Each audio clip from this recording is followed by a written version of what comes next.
Good day, everyone. This is IAD Bound of Wheels Up Live. Once again, we're going to be doing some experimenting with the live streaming of some flights, and we'll see how this one goes. So today we're going to start in Istanbul, as you can see, and we're going to fly to Athens. The exact way we may do that has not been entirely determined. We're winging it a little bit. Yesterday, when we did Bali to Bangkok, I did put on Beyond ATC for a little bit. That seemed to make it sort of interesting, and it keeps us out of the problem of, if we run into technical difficulties with the stream, of having to jump on and off that sim. So that may come later, but for right now, we're going to keep this in solo mode. So, as I said, we are here in Istanbul, and we'll go ahead. And we are in the cockpit, and I took the liberty of establishing power. I have aligned the IRSs, and I have done that down in the FMC as well. And just to be clear, we did check the ident, which you obviously want to do. We are 777-300 again. There's only one engine. This is it. Our air rack is current, and as you can see, we did the pause in it. Okay, so we'll talk a little bit about what our flight is today. So I took the liberty of adding a SimBrief flight plan, and I will show you generally what the route's going to look like here in Navigraph. So here we go. We're going to be taking off from runway 35 left, at least at the moment. We are going to be on the Ivgis 4 Delta SID, and that'll take us out to Ivgis, and that is quite a ways from the airport when you have a look. These longer SIDs. And then we're going to come on to our southwest, and will take us over to Auxil, where we will catch the Auxil 1 Quebec arrival on the star there. There's not much to it, as you can see. That'll take us into Kilo Echo Alpha, and right now I've got us on the ILS Zulu runway 03 right approach. I don't know if there is a truly preferred ILS approach for this airport, but this is what we have. If anybody has something different on that point, do let me know.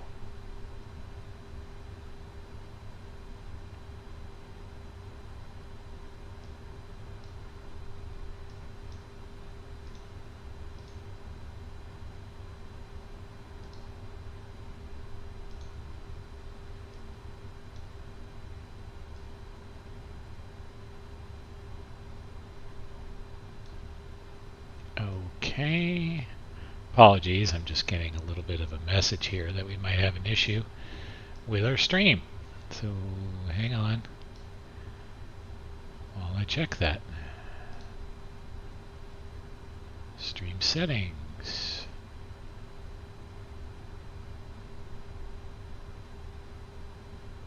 I don't see. Stream setting is too low. Okay, so it's telling us that our stream should be using a faster bit rate. Okay. I'll check that here in our settings for the stream.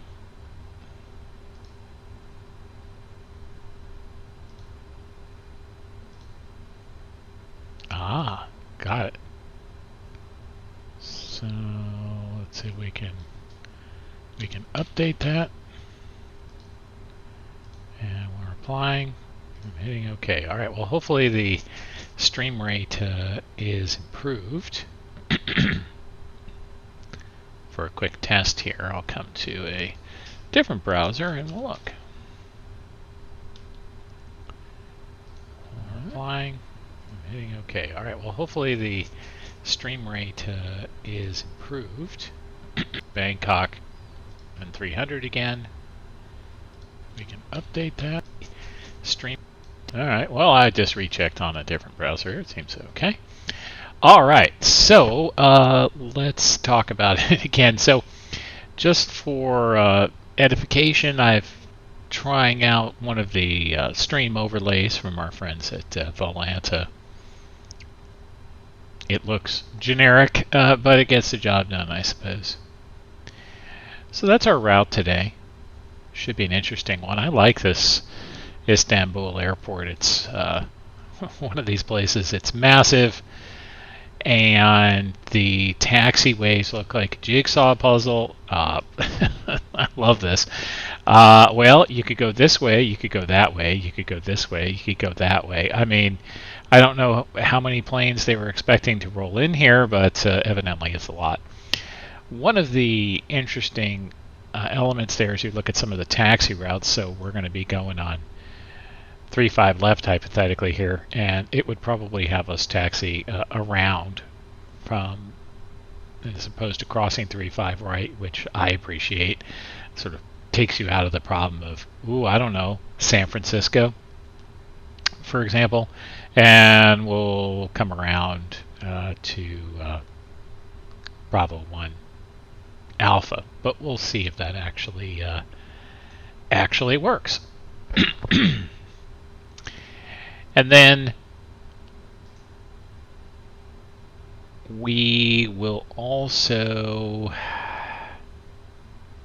probably try this out with Beyond ATC again. As I mentioned, I've got it over here. It managed to load in. It took quite a while processing the scenery TR Istanbul airport.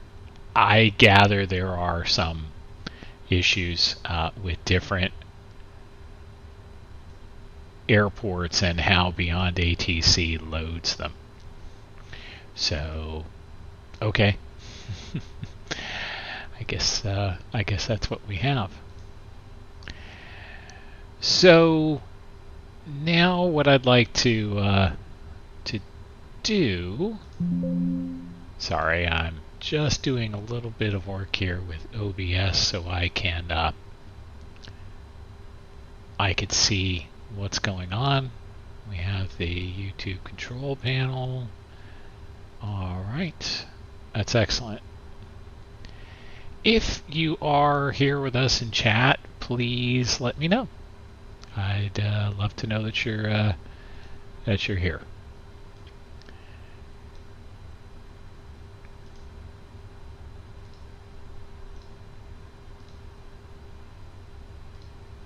Okay,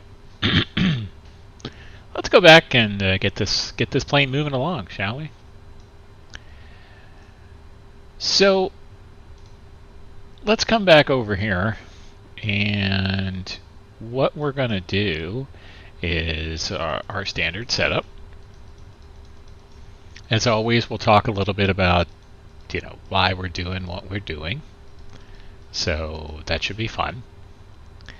And if you have questions, please put them in the chat, and we'll do my best to answer them. So as I mentioned, we've already done the electrical power-up procedure, which of course, that's what you would do if it was cold and dark. I always use this cold and dark setting myself. You're not seeing it right now, but essentially all I do is I do the electrical power-up procedure, which is you turn the battery on, you make sure that all of the hydraulics are off, the wipers are off, the landing gear's down, the alternate flap selector is off, and in this case we just went ahead and turned on the external power. Okay, So in our preliminary pre-flight procedure, let's assume we're, pilot monitoring, pilot flying, whichever. Doesn't really matter for this purpose since it's just us. We would get the ADRU switch on, which I've already done. I mentioned that.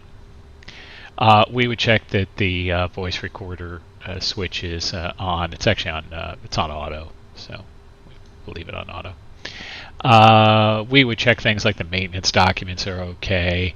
Let's have a look at the status display, though. That's always a good one. Just make sure things look okay.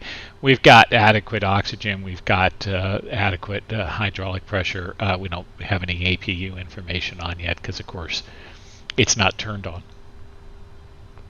We would check things like that the gear pins are stowed. We check that overhead maintenance panel.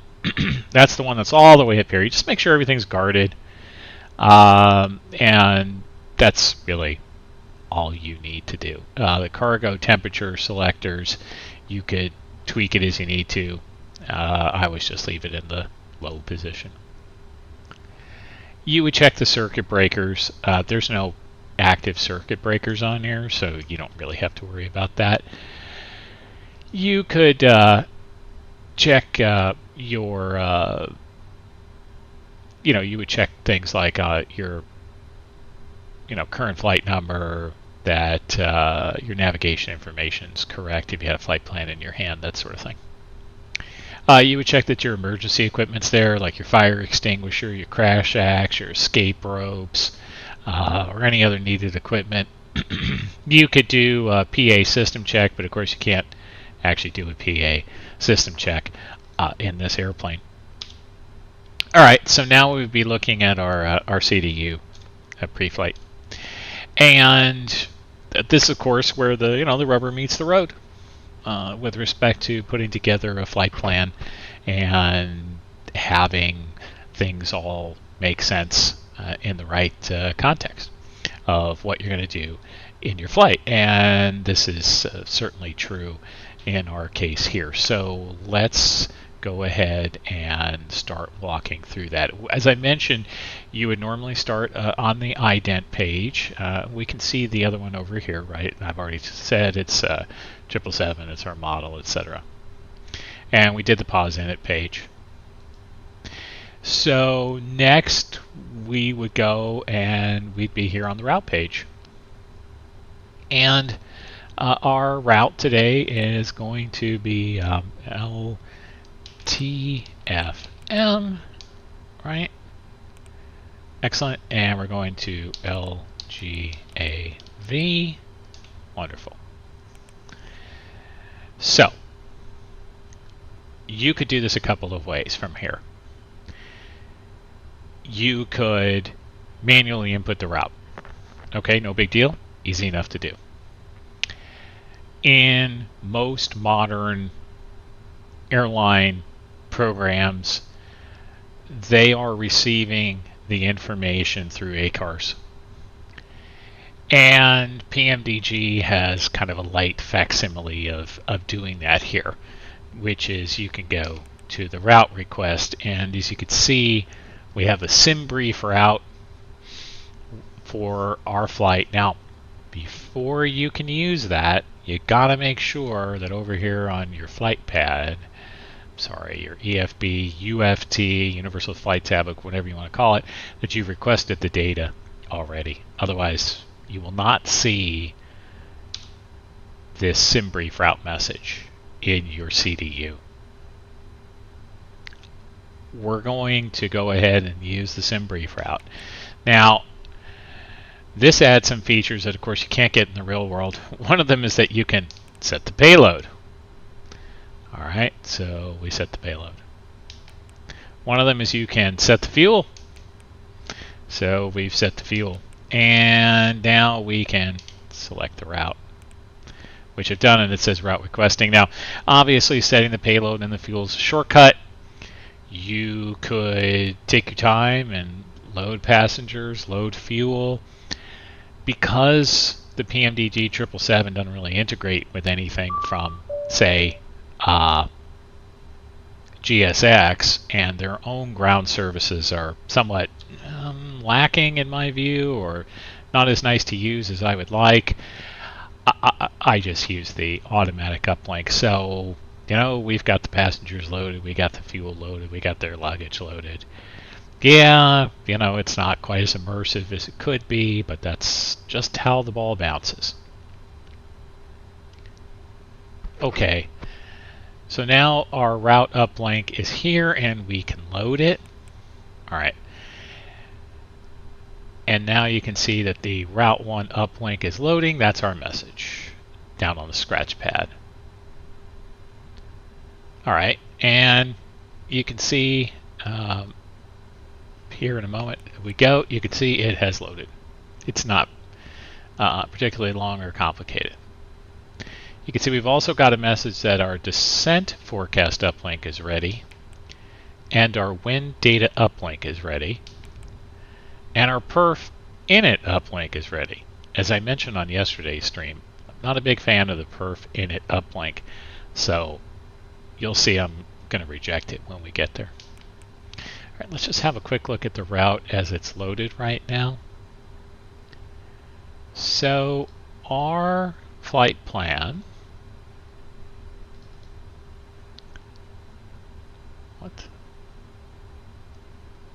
apologies there, it's weird.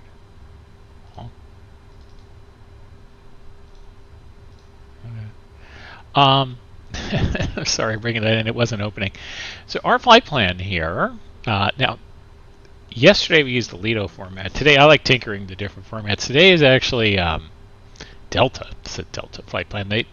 In SimBrief, you can choose from different flight plan styles. They actually have the Turkish flight plan format, but I didn't find it particularly illuminating, so I didn't do that.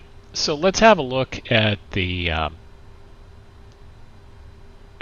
flight plan overview. So you can see here we have, let me move this so you can see it. Okay. So we can have the different fixes that are available. These are all the different fix lists. And as you can see, it's got IVGIS, big, and then it has OXL.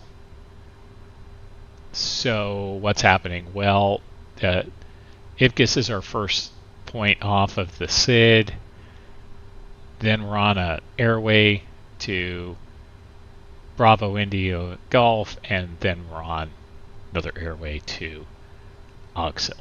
So that is telling you that. Now you can double check that. Here's the SID, so it's telling all the fixed points on the SID. And it's telling you we get to IVGIS, then we're on the airway, Uniform Yankee 226. Then that'll take us to the airway Uniform November 604, and that will take us to OXL. At that point, we're going to get on the star. So there you go. So that looks right. So let's get our departure going. So as I said, we're going to take off on 3-5 left as of now. We're going to double check the weather here in a second. And our our SID is the IVGIL for Delta. IVGIS for Delta. All right, and then on the arrival, we're going to do the ILS Zulu for 03 right, and our transition is going to be Kilo Echo Alpha, and our star is the Auxil 1 Quebec. Okay. So we've added those. Let me go back to the route. You can see it's added our runway. All right, 35 left. That's good. And you can see now it's got our SID. It's got our approach transition. I'm sorry, it has our star, has our approach transition, and of course has our runway. So that all looks good. Now we're going to activate that, and we're going to execute it. Okay, so now we have an active Route 1. That's excellent. All right, so back on our init page, now we're going to go, or perf init, sorry. Now we are going to go ahead and fill this in. As you saw, I just rejected the uploaded version. I don't really care for it. And there are often errors. I don't know why. For whatever reason, the import element for the route is usually spot on, but for the other elements, it sometimes gets it wrong, which is it's a little bit frustrating, to put it mildly. Okay, so our zero fuel weight's already in, and this is a convenience. It'll drop it down to the scratch pad if you press on the line select key. It already knows what it is. For our reserve, so look at our flight plan here. Fuel is actually nicely done in this. So FMS reserve fuel, there you go. Takes the guessing out of that. It's 9.6.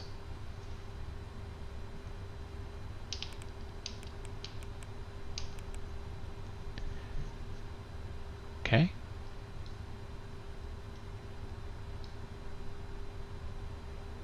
And our flight level today, again, we can take that off of our OFP.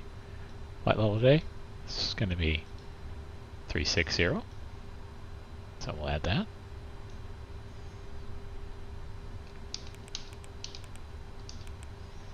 And our cost index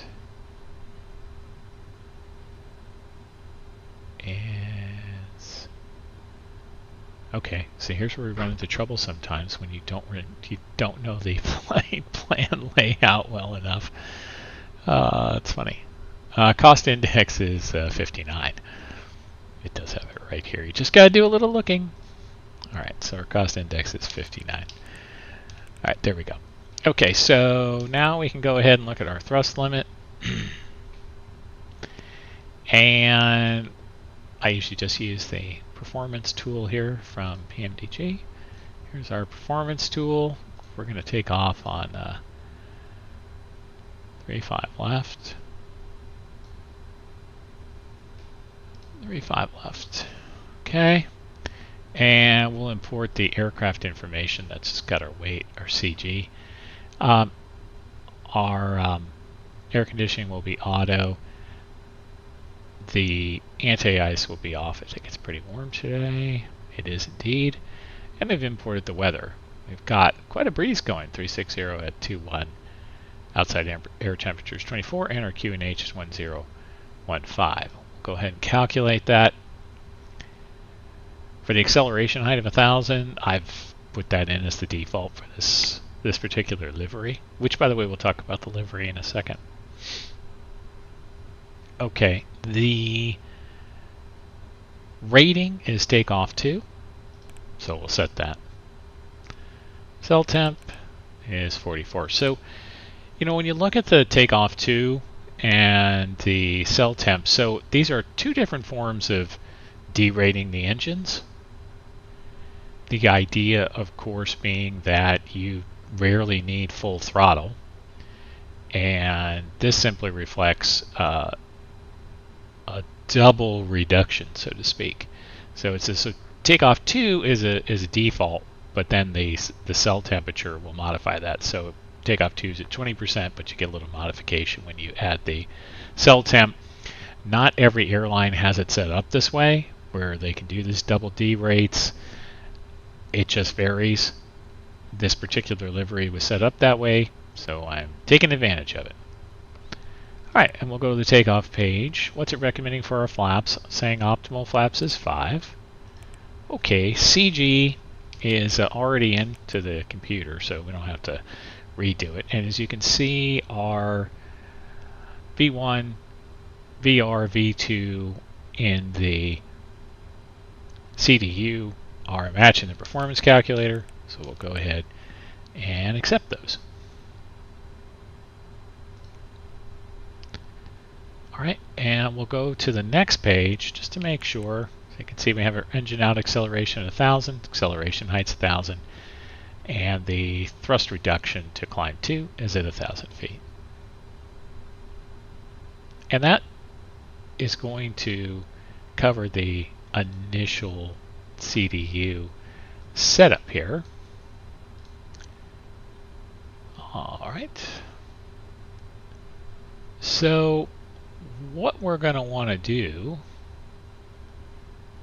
at this point is go ahead and we would move on to the rest of the pre-flight procedure, which we'll do in a minute here. Apologies for the zooming in and zooming out. Alright.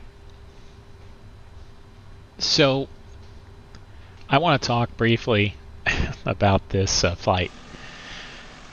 So first of all, Turkish Airlines does actually operate this flight on a regular basis. And it's flight 1843.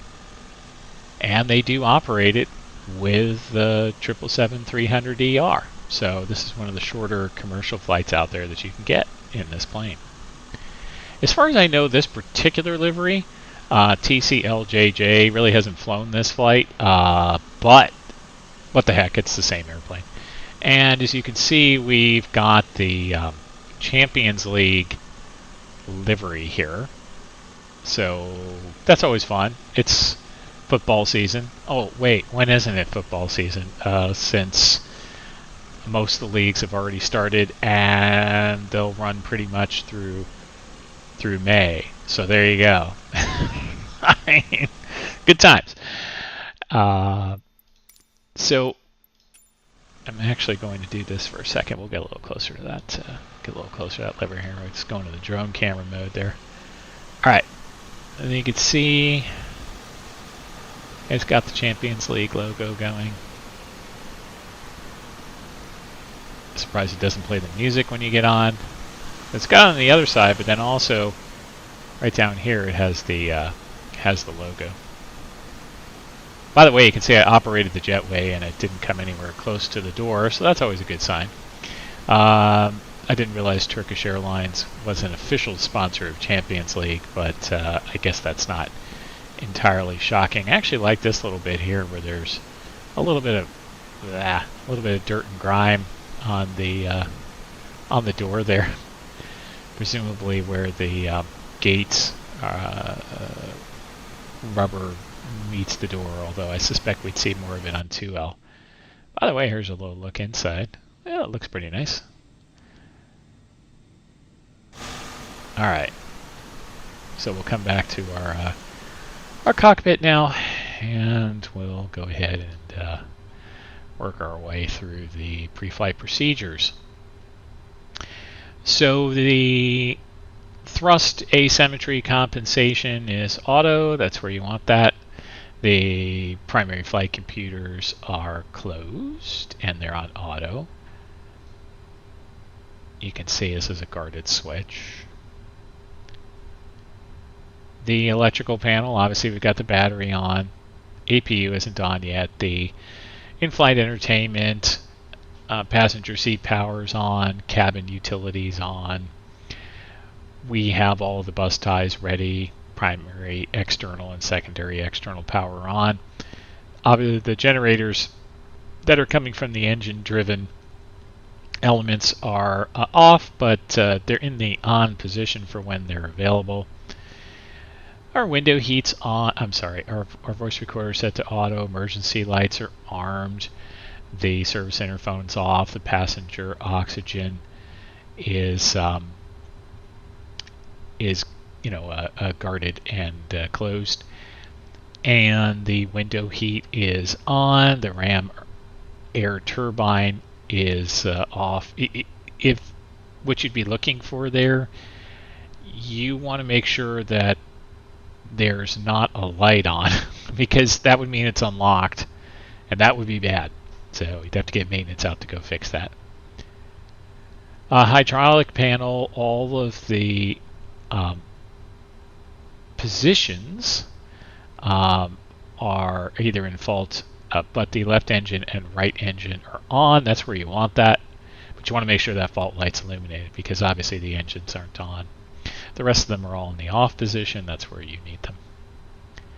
Passenger signs, we can actually move this to auto because we have refueled. Okay. There you go. You heard the ding. The no smoking sign is on. No surprise there. I've got our lights set as I like them. All of those are off. And then we would go ahead and move along to the fire panels. And you just want to make sure these lights are extinguished. You don't really have to do anything, something you really have to test. You just want to make sure that they're in and extinguished. Same with the discharge handle. Engine mode, you want to make sure that the EEC mode is normal. We have that. Start mode is in norm. When we're ready, we'll move it to start. And auto start's on. You could, if you see an off light, you would just want to pay attention to that. So, like for example, we could do that. You don't want that. You want it in the on position. For the fuel jettison switches, you just want to make sure they're off. Fuel to remain, you just want to keep it in the in position. You could pull it, but you don't need to. Yeah, you want to make sure that the arm switch is off. For the fuel panel, you're just making sure that the cross feeds are off. Simple enough. Fuel pump switches are off for the moment. And then anti-ice, we'll just keep it in auto. There's really no need to move it. We have the nav light on. Other lights are off. You can also do the test if you like. There you go. You can see all the lights. Alright. For your air conditioning, again, you want this stuff in auto. The recirc fan should be on. You can adjust the cabin temp as you think, but mid position's generally fine. Right now the packs are on auto, but the off lights are on because we're not running the APU. Trim air switches are on and the fault lights are extinguished, so we don't see any faults. Same with the bleed air. You just want to make sure that the left, center, and right isolation switches are in auto and that you're not seeing anything that says closed, for example. See, you don't want to see that. Just want to have that in auto. There we go, closed lights extinguished. For the engine bleed switches, you'll have them on. The off lights are going to stay on until the engine started. APU can be in auto. You just want to make sure the off light is extinguished, which it is. Pressurization, again, you want to have that auto. Landing altitude, you want to have that in because you're not manually adjusting the landing altitude. Could have you had to, but you don't want to. For the other manual switches, you just want to make sure they're in the neutral position here. Sorry. Yeah, it's kind of hard to see that. I apologize. That's one thing that's tough with this thing sometimes. You know, the angles that you can see at are not all that great. You got an open and a close, and you can see they're momentary switches, so they'll just be in the neutral position. And the wiper is off. No surprise there. All right, we'll come down to the MCP now. And let's go ahead and we're going to get our flight director switches to on. As you can see now, we're getting indications. And Toga, and flight director are illuminated on the primary flight displays. Okay. Let's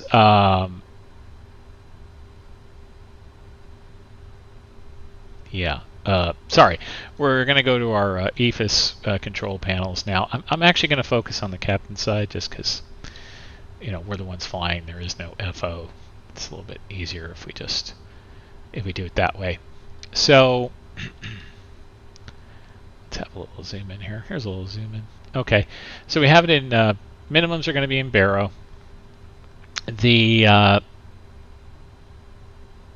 QNH is going to be in hectopascals, and we have it set that way. It's currently 1015. We have it set in map mode. It's our normal position. Right now we have it set to a 10-mile range. That's fine. VORs are off, and the other selections are off. So that all looks good.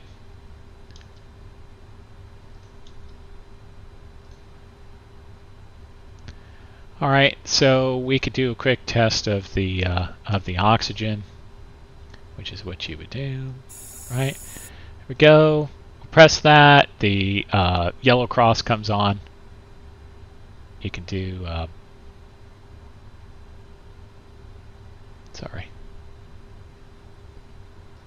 Yeah, it only does the one, I think. I don't think it'll do any of the other ones. I don't think you can pull it out. I can't remember. Apologies. Okay. So we've already checked the crew and the ICAS. There's your crew oxygen.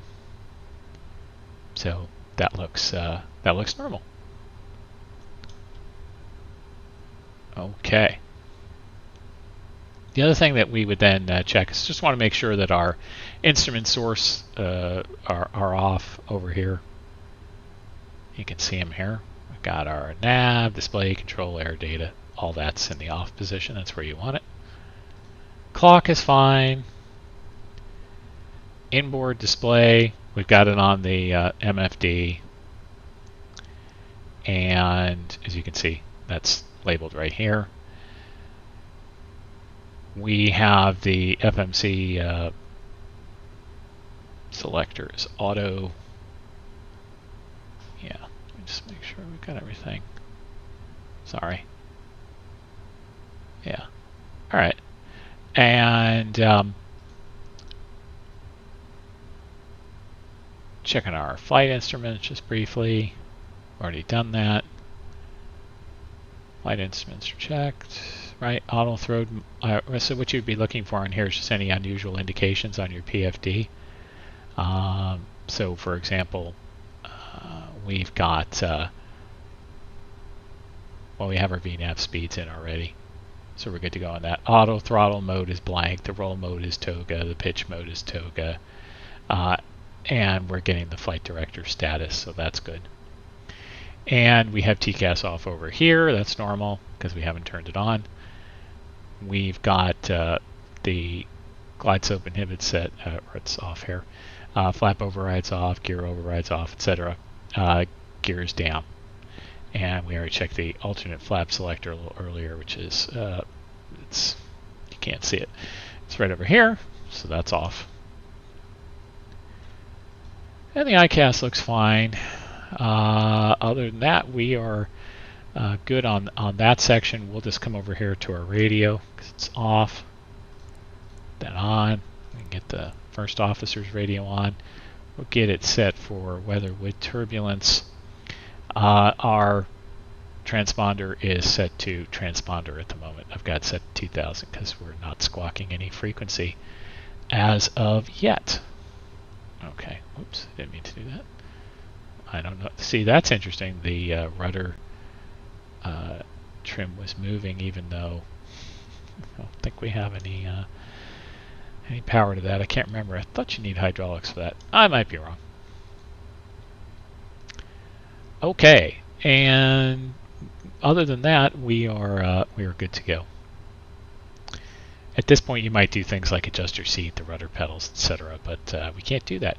So the captain pre-flight procedure is essentially just double-checking everything we just did, and they check their own side with the oxygen, etc. The couple things they do that'd be a little bit different is they do double-check that the alternate pitch trim is neutral and that the speed brake is down, the fuel selectors are in the off position, the throttles are closed, the reversers are also down, and the flap lever is up, and so that it matches what you see on the ICAS.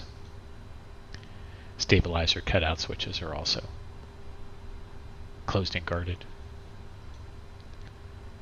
Alright, and then they would adjust their seat, etc. So at this point we can move along now, and we would do the pre-flight checklist to cover the flows that we just did. So the oxygen is done. Flight instruments, we have not set, well, we have the altimeter set, we haven't set our heading yet. So for runway 35, we can look at this here. So let's have a look. Runway 35, what is the heading for runway 35? Let's have a look here. It's 354. 35 left, the heading is 354. Alright, so we can set that. 354.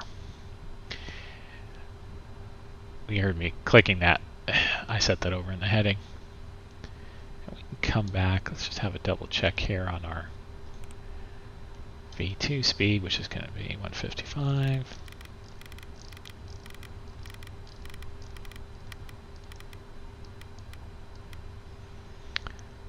All right. Well, since Beyond ATC claims to be working, let's see what happens if we check this out. Could be interesting. So the digital ATIS for departure is 128.850. So if we come and we come down here, 128.850, is that what we said? See, I'm already forgetting. 128.850. All right. Let's see if Beyond ATC is on initial happy. contact, you have information Gulf.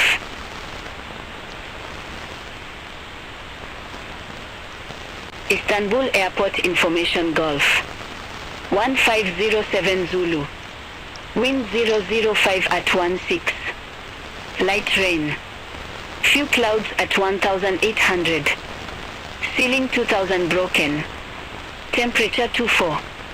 Dew point 20. QNH1015. Landing runways 34 left, 35 right, 36. Departing runways 34 right, 35 left, 36. Transition level 120. Bad activity in vicinity of airport. Advise on initial contact, you have information Gulf. All right, so we have information Gulf there. So let's see how that weather compared to what we saw when we looked here on the EFB. Let's see here. 240, few clouds.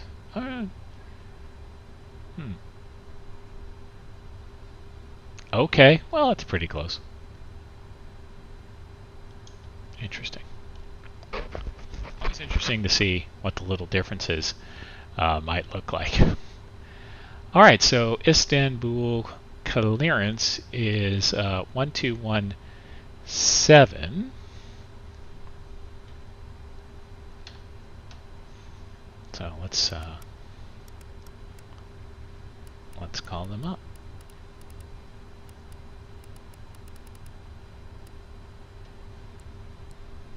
See what happens.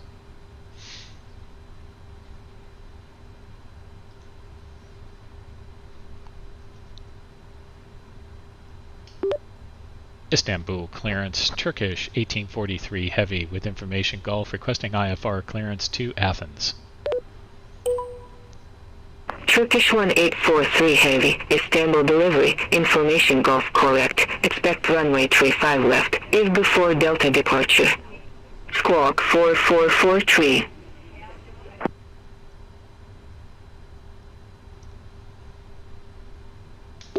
Turkish 1843 Heavy is cleared to Athens.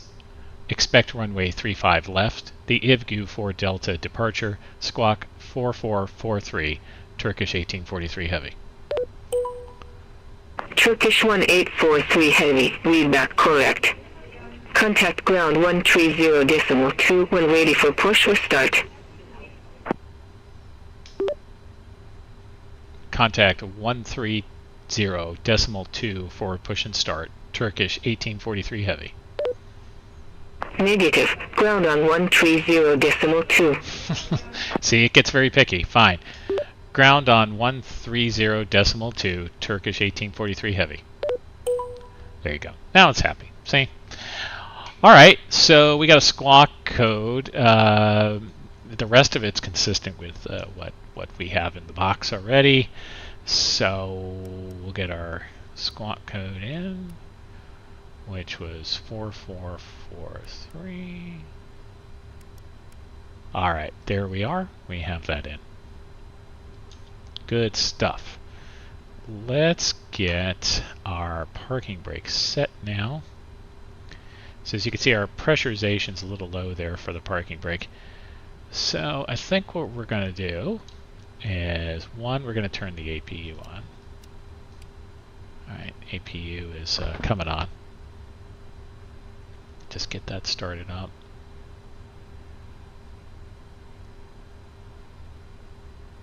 And we're going to go ahead and pressurize the hydraulics after this starts. Then we'll set the parking brake so we can get on with that. So we have our heading at 354. Our altimeter is at 1015. And we'll just wait a moment on the parking brake. Fuel switches are at cutoff.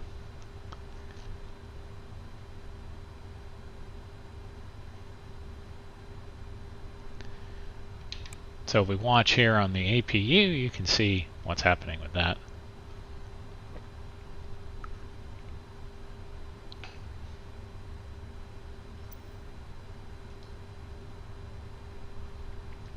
Ah, we have some random guy in the chat. Apologies, I didn't see you in there. Good day to you, sir.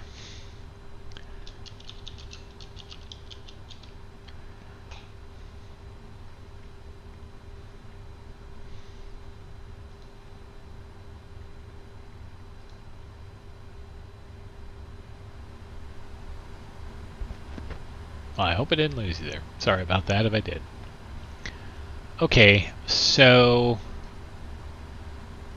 go back to our checklist here. APU is on. And what I would do at this point is I'd go ahead and ask ground if it was okay if we could pressurize, assuming they said yes. I get that on. So we always start with the right electric demand pump. Then we do C1, C2 primaries. Those are electric as well. Then we do the other demand pumps. And since I have the APU on, I'm going to get the air conditioning unit released. And as you can see now, if we look down here, we have plenty of pressure for the brakes. As I mentioned, I've got this set my toe brakes to an axis, and then I have a button. So when I've got them fully depressed, like I do now, I just press the button, and we have the parking brake. And as you can see, the pre-flight checklist is complete. Alright, so we want to work our way now through our before start procedure. We would check that the flight deck door is locked. Get that done. That reminds me, let's get the jetway off of here. What? Huh. Okay, this thing doesn't know what the hell it's talking about. There we go. Jetway's off. Because this thing has its own. its own power here. We can get the chocks removed. Oh, right. Duh. Sorry. Turn that off. Now we can get the chocks removed. Okay, there we go. The chocks and the power removed. Alright, and we've done the CDU pre-start or pre-flight, and we'll get this over to legs on this one. So we'll have takeoff ref and legs on the other one. We've got the B2 set on the MCP as well. We can arm LNAV and VNAV now. Wonderful. We need to check the initial altitude because we weren't assigned an altitude, so let's just double check the SID and see if there's an altitude on it. Looking at our SID here, you can see our initial climb clearance is right here. It's 5,000. So that's good. We'll set that to 5,000. 5,000. Excellent. All right. And we have our initial heading on there. It's 354, as we mentioned before. Takeoff and taxi briefings. Okay. This is going to be an interesting one. For our takeoff, it's pretty straightforward, right? So on the IVGIS 4 Delta, you are going to go to 760 feet. Then you go out to Foxtrot Mike 012. You're going to be above 1750. You're not going to be above 240 knots. And then right now, at least we're following the SID. So let's just have a quick double check in our CDU to make sure that it looks as we expect it to look. So this is runway 35 left, and it's got us on the conditional 760 feet on the 354 heading. Then we're heading to FM 012. You can see it's got the restriction, not above 240. Actually, it has this rate at 240. The max is 240. That's just something of a limitation of the FMC, and above 1750, and so on from there. So we can just double check that those points line up. 12, 20, 21. You're not seeing all of this at the moment because I have the Navigraph off screen, but they're there. And then 25, then we have Bibbam, Nahum, Oritgu, Mivdi, and then we're going to go to IVGIS. And IVGIS, just to be clear here, this is the point where we diverge from the other SID that follows the same route so that we can go to the southeast towards Athens. All right, so that all looks fine. As per usual, on the taxi situation here, here's what I'm expecting. I mean, we'll see if they actually do it this way, but let's have a quick look here. I marked this taxi route. I would expect us to come along Delta. So I suspect we're going to bring the nose out, come this way, right? And we'll probably come out on E5, Echo 5 to Delta 5. Then we're going to go Delta Bravo and Bravo to Echo 1 Charlie intersection here, or the Bravo 1A 1 Alpha intersection for runway 35 left. We'll see what they say, but that's the taxi route that they have for 35 left departures. So pretty handy sheet here. So we'll see what happens with that. Oops. Okay. Let's continue on. So we have those set. Exterior doors, those are closed. We have our doors on auto. They're closed. We can double check that actually. If you want to make sure, you can check your status page. Yep. They're good. Okay. We have the seatbelt sign in auto. We did that previously. We'll have our start clearance here in just a moment. We'll make sure that the nose gear is locked out, etc. The hydraulic panel is set. And what we would also do, let's make sure we can get the beacon light on. So I've got a handy button here on my Stream Deck that's titled Pushback, and when I press it through the magic of SPAD, you'll see that the beacon light comes on and the passenger seatbelt sign went to on. So it's a little combination press. Okay, and we can get our fuel pumps on as well. Okay, we then need to just do a quick cancel recall. Yeah, okay, nothing unusual there. It's TCAS off, engine shut down. That's what we would expect to see. Our transponder is already set to transponder, and we want to check our trim, which we haven't set yet. Our trim is 5, and we are currently at 4, so we'll set our trim. 1, 2, 3, 4. So it moves in increments of a quarter set on the trim set over here. So we're at 5 now. We have that set. Our aileron trim is 0. Rudder trim should be 0. So we got that. And the other thing we need to do is set the auto brake to RT. Oh, excellent. And we can do our before start checklist now. So flight deck doors closed. MCP, we've got 155, 354, and 5000. Takeoff speeds V1 144, VR 148, V2 155, CDU pre-flight complete. Trim is 5 units, 0 and 0. Taxi and takeoff briefings are complete. Okay. Now, because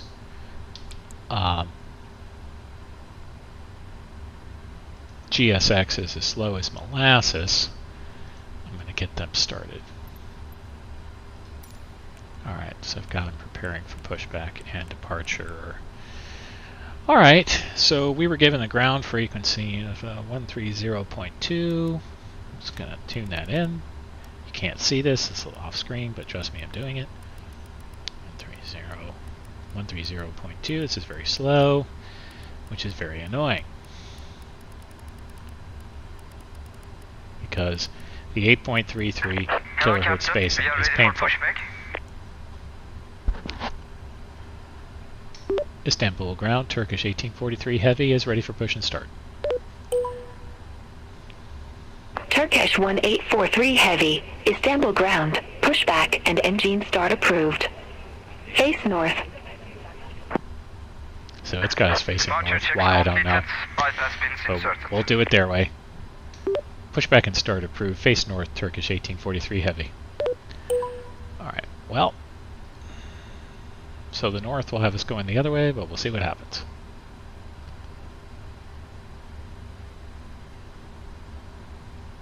Locking gear. Oh, goody. Look at them, locking the gear. I love it when GSX is just hauling along here. What could possibly go wrong?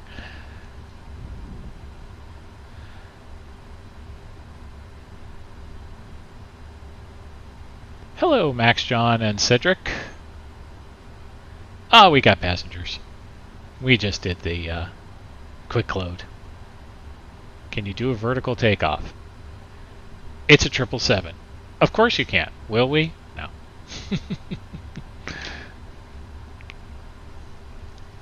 Alright, we're going to go with our nose to the left because it asked us to face north. Please. What could possibly go wrong? Here we go. Going to release those parking brakes. Parking brakes are released. All engines clear. Start at will. Alright, we'll start them. Okay, so we're going to start the right engine first. Go to start. Come on.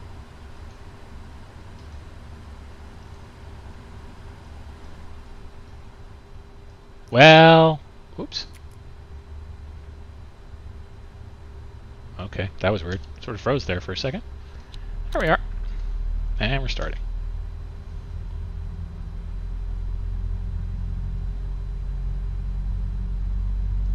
Cedric. I mean, come on, sure, we could do a vertical takeoff with the passengers. Why not? I mean, they'll love that. I'm sure they'll come running back to Turkish Airlines for more fun in the sun. Our gross weight's actually not all that high. You can see our takeoff speeds are relatively low. And these engines are, they're mighty powerful. It's at 115,000 pounds of thrust or whatever it is. And indeed, our takeoff's at takeoff 2, so it's 20% derated right out of the gate. All right, well, this is going to be interesting to see what our friends at Beyond ATC want to do with our routing. This should be comedic, I suspect, is the word that comes to mind.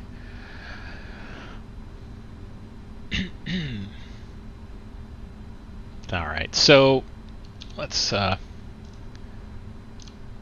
see our engine progress there. You can see we seem to have well, that's a good question.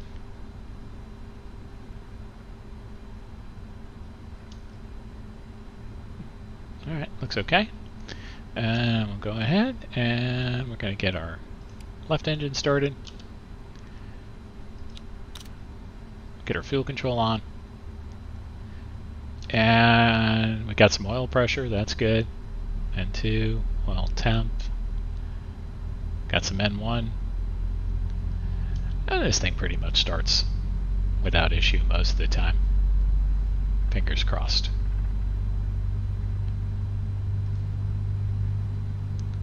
Alright, so we got our chart out again. We can move that off just for the moment. Be very curious to see what's what crazy taxi instruction we're about to get.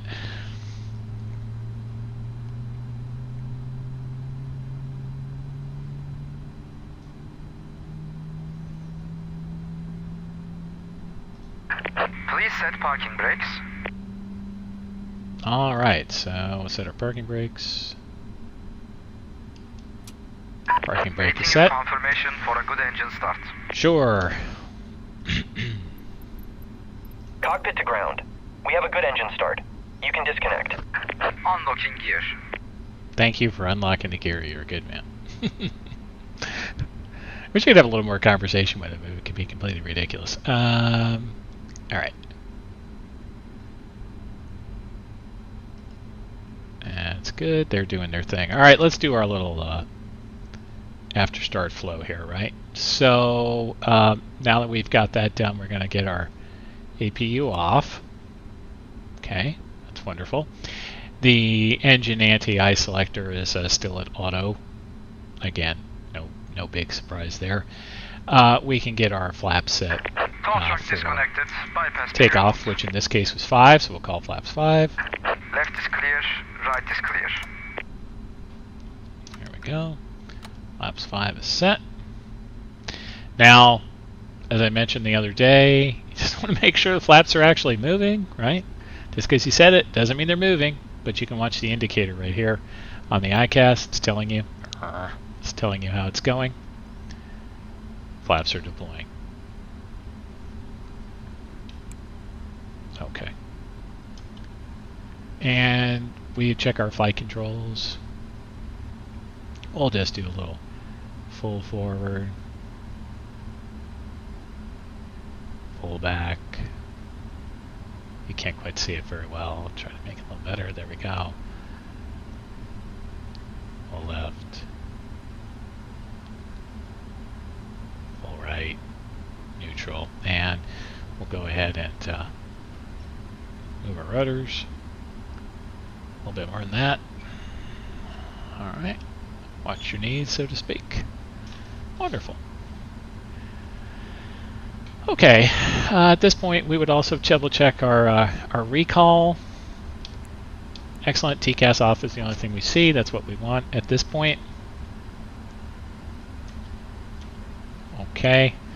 For our airport EFB map, if we were using that, I've got it actually off to the side here. I just have it up on Navigraph, so I apologize, but you probably don't care.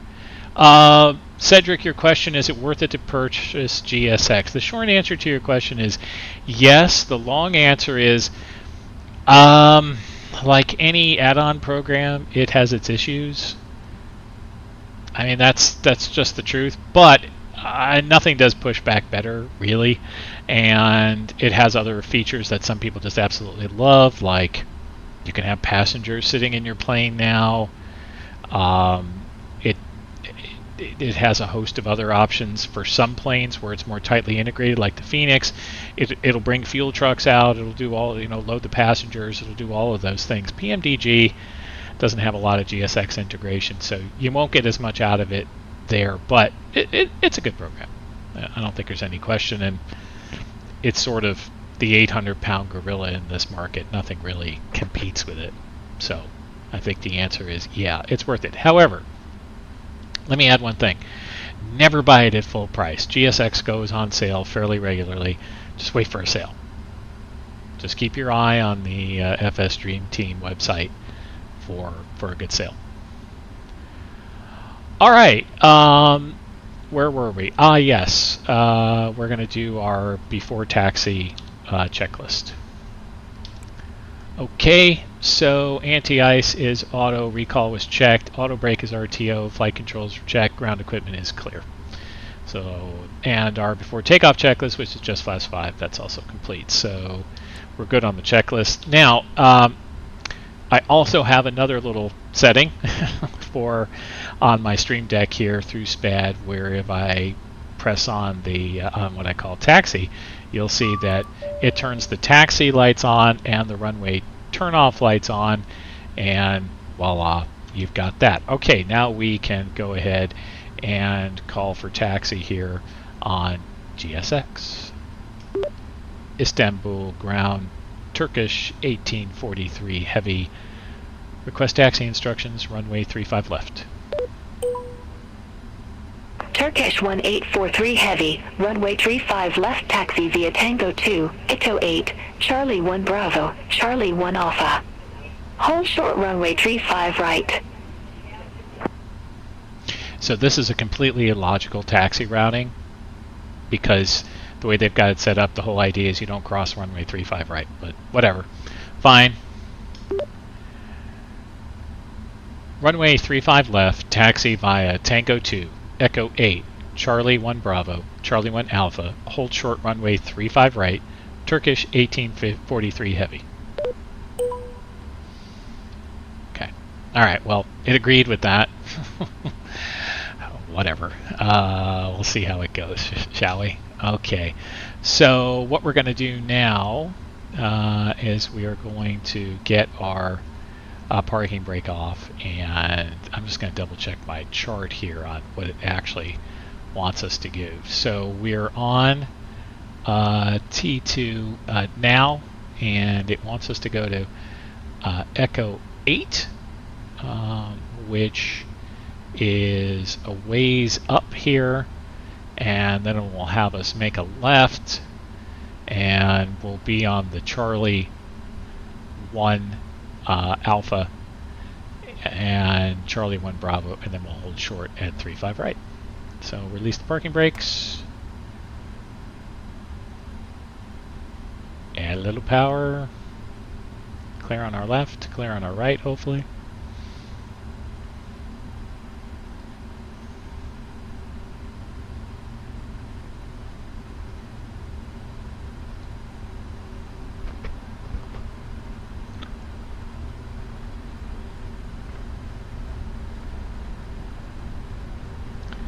So what I discovered yesterday by accident was that I've got conflicting nose wheel controls going, which is not so great.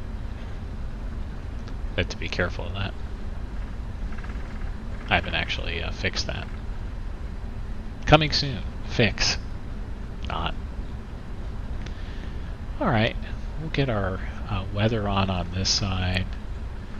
We'll get terrain on our FO side, so I can see that. That's good.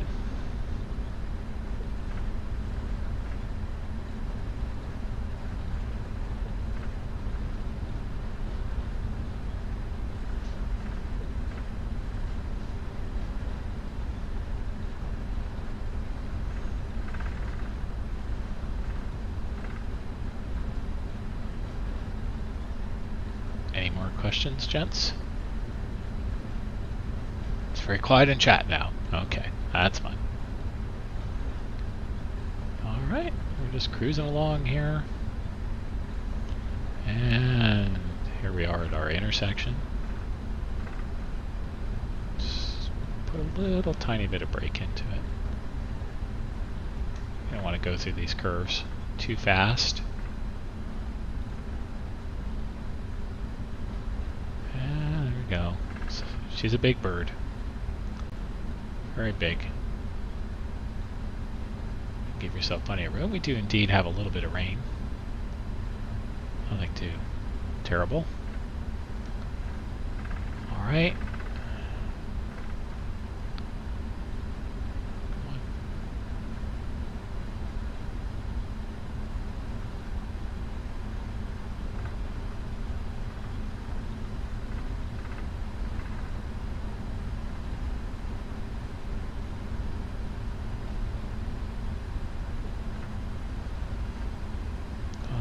And there's Delta 8.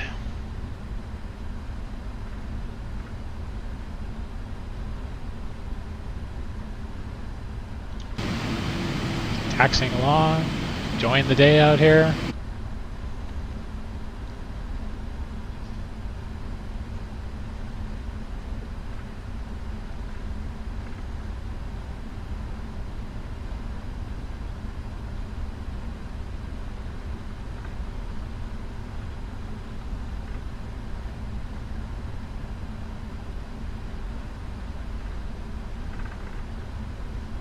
Alright, and we're coming up on 3-5, right?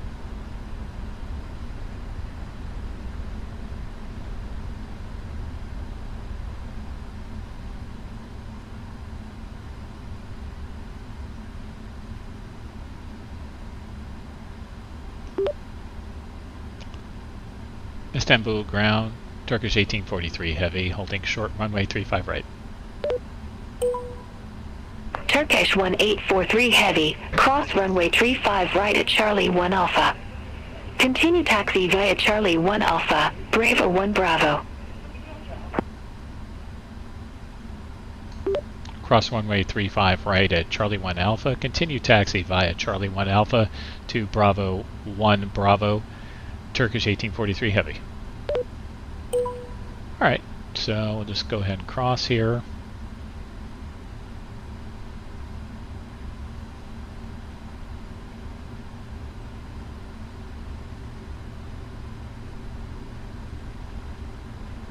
So I want to make myself visible to everyone, so I'm going to hit my little takeoff option here. That turns on my Turkish takeoff lights. 1843 heavy, contact Istanbul Tower 131.1. Bye-bye. 131.1, Turkish 1843 heavy. Alright, 1311. Okay.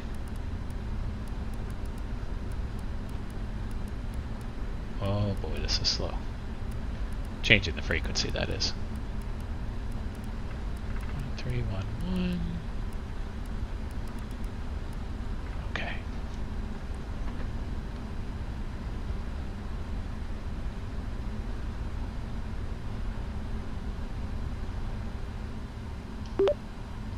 Istanbul Tower, Turkish 1843 heavy, request departure. Turkish 1843 heavy, Istanbul Tower, wind 005 at 16, runway 35 left, cleared for takeoff. Cleared for takeoff, runway 35 left, Turkish 1843 heavy. Alright, well, we're cleared for takeoff, and because I activated my takeoff lights, etc., I've already got TCAS to TARA, and I've got my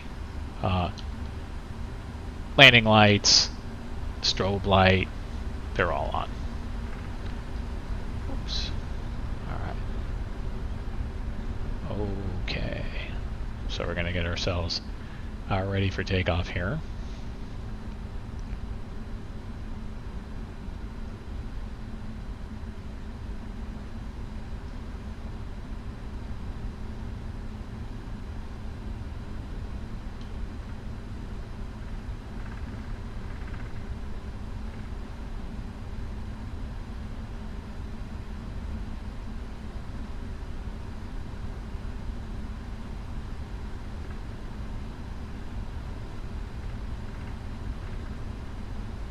Pulled that a little too tight. What do you know? Usually it's hard. Usually you got to come around. And we'll get it going here in just a second.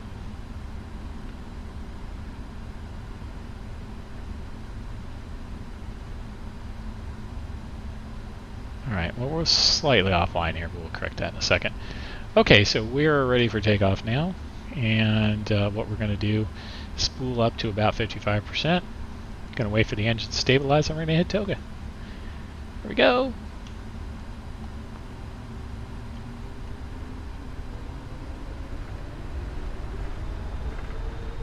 Airspeed's alive. Stable, toga. We have thrust drift on the FMA.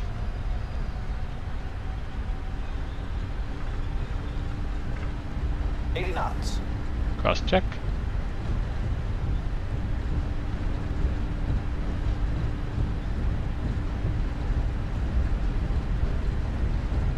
V1. Rotate. Rotate. Nice smooth rotation. Positive rate of Bring climb. it up to positive rate of climb. Get our gear up. Bring it up to about 50. Oops, a little bit. We overdid that a little tiny bit. 15% or so. There we are. Let's get that line. There we go. Looking good. Gosh, starting to get dark out already. Alright, well we're above 1,000 now, so we're going to start bringing the nose down to start picking up speed. Approaching flaps 5 there. We go flaps 1. Keep that nose down. Just to keep us on track. Turkish 1843 heavy. Contact Onkra Control 119.3. Okay. Go flaps up. 119.3, Turkish 1843 heavy.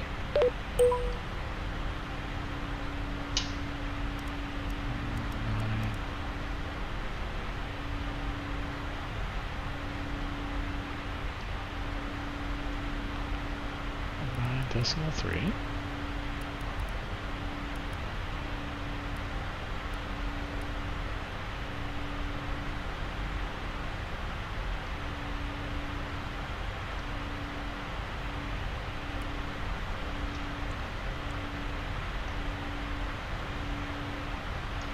Ankara control. Turkish 1843 heavy. 4,500 climbing 5,000. Turkish 1843 heavy. Ankara control. Good afternoon. Identified. Climb to flight level 360. Climb to flight level 360. Turkish 1843 heavy.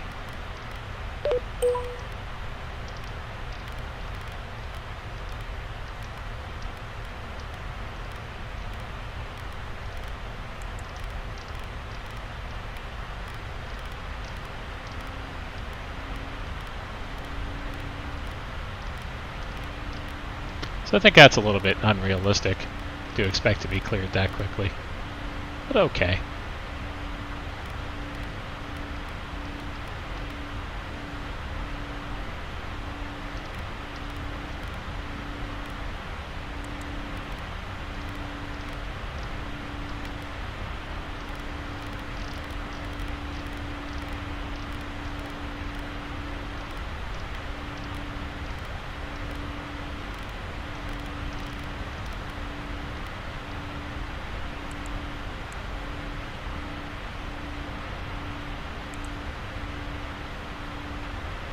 Alright, and we go ahead, we get that nicely done here. We're just gonna, we'll make this turn. How about that? Let's come along here. Get ourselves into it, and we've got the autopilot engaged now. Quick after takeoff checklist. After takeoff checklist is complete.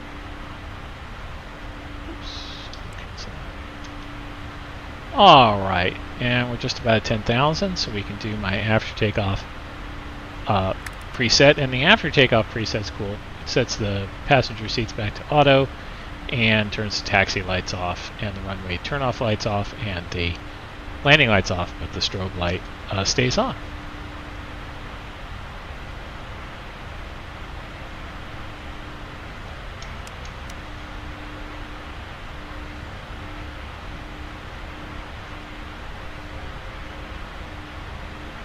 well. It wasn't the world's most beautiful takeoff, but it got the job done.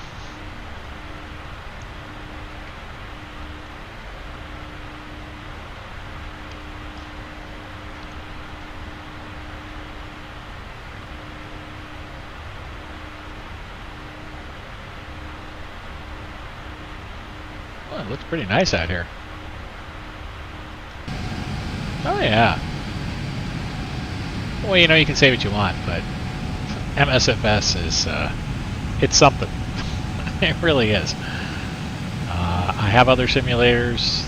They're all good in their own way, but it's hard to beat this one. All right, we're at standard now.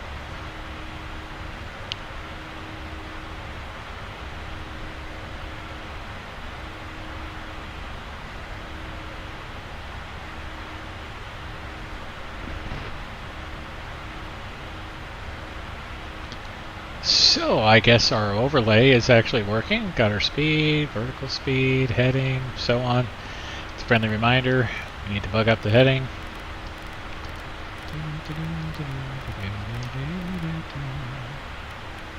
There it is. Nice.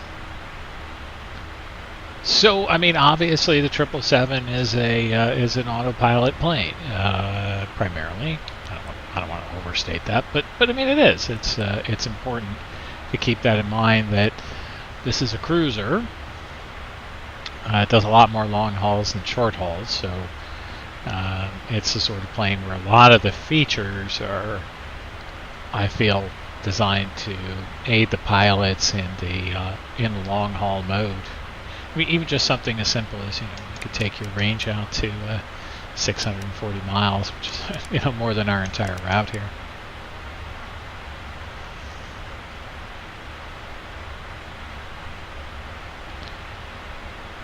And, the LNAV, VNAV are strong in this thing as well.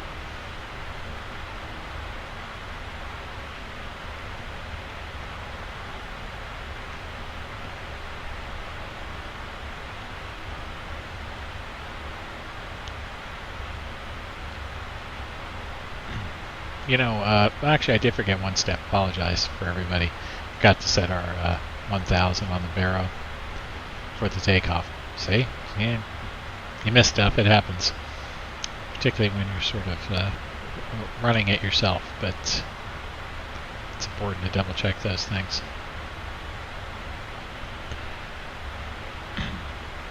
Well, we'll be looking ahead not too long here for the approach, because this is not a very long flight, as you know.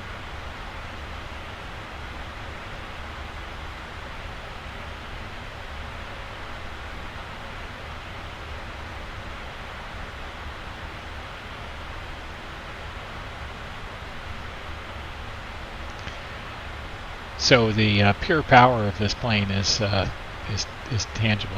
Oh, geez, turn the clock on too. I like the integrated clock because it starts the elapsed time as soon as your wheels leave the ground. Yeah, it's a nice day out here. Very nice day. Wow. Okay, that's cool. Here we can do a little off the wing view. Yeah, there you go.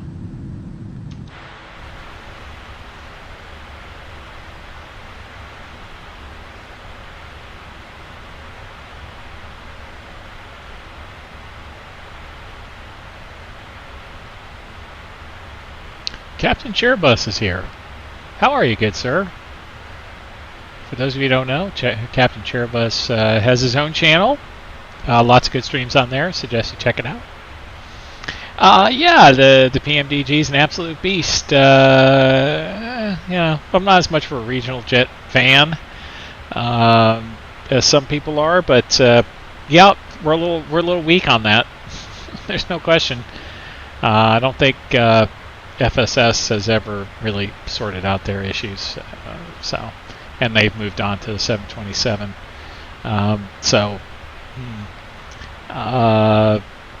Yeah. Other than that, you got the Aerosoft. They haven't done anything for that plane in a long time.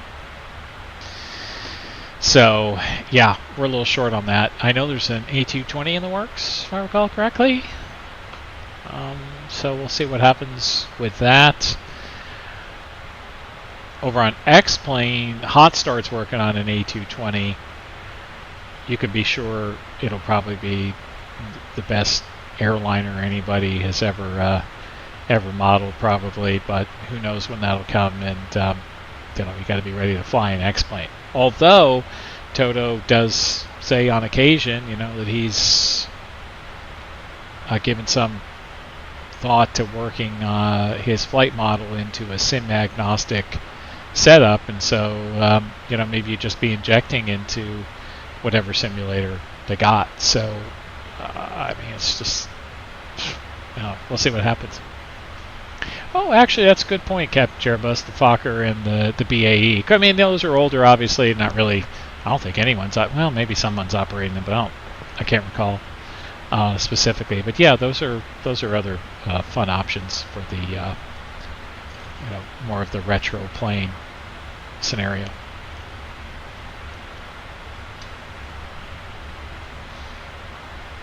Gosh, we're at 30,000 feet already. Almost. Yeah, it would be nice to see Toto's work in MSFS. We can only hope.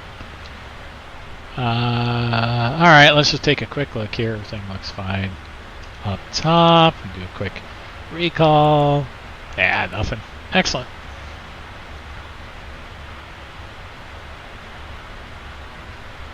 Yeah, I don't know if you know Captain Cherbus, but Felix been flying the Challenger a bit lately, and it reminds me how great a plane it is. I just don't enjoy X-Plane as much, and as great as the Challenger is, it's a handful in terms of all of the pre-flight and so on. But it is very cool. It's a great plane. I actually made a whole script at one point in SPAD to sort of do the whole checklist, where it would mostly press the buttons in the sequence required, and that way I could actually follow along and see if the tests were okay. So that's how complicated it gets at some point. Particularly when you have to press multiple buttons at once and move your view. There's a couple of moments like that in the Challenger where they make you work for it.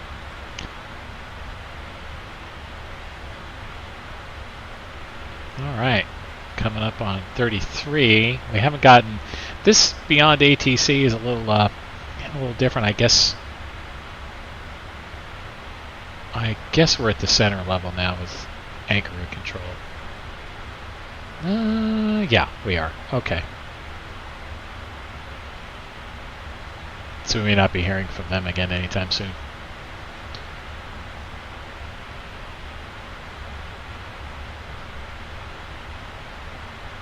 Let's see. Yeah, I hear you, Captain Cherbus, on the view system. I kind of make all of mine work the same.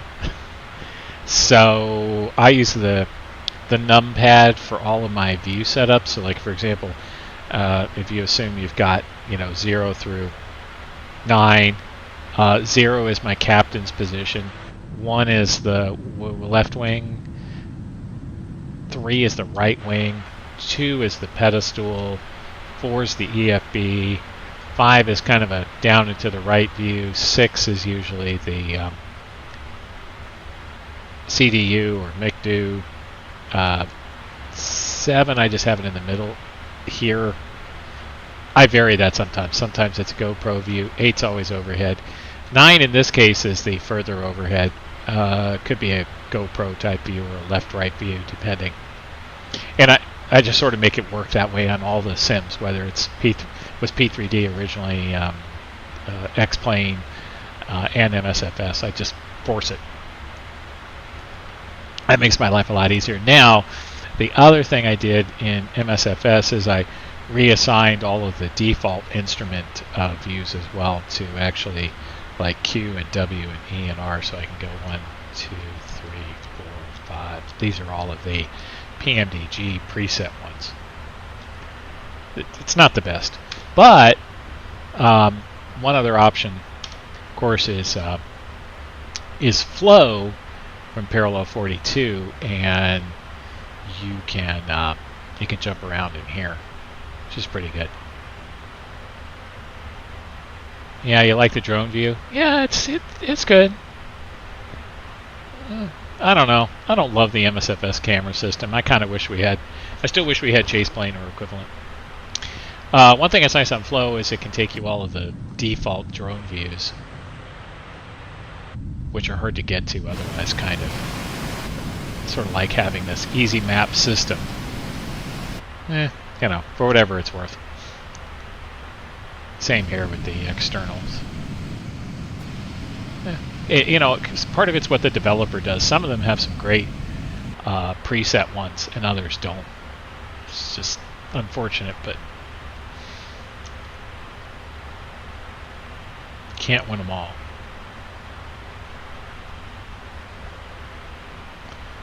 Yeah, my heading bug's off. Okay, get that fixed up. Too much chatting, not enough paying attention to flying. Oh wait, there's not that much flying. Let's make sure we look good on that. Okay, so if we come down and have a look at our progress, we've got 153 nautical miles to our top of descent.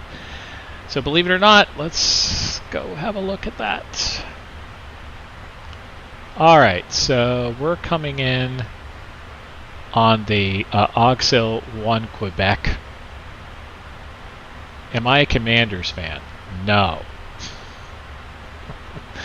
I have to admit, and this is going to sound completely un-American, I don't really watch football.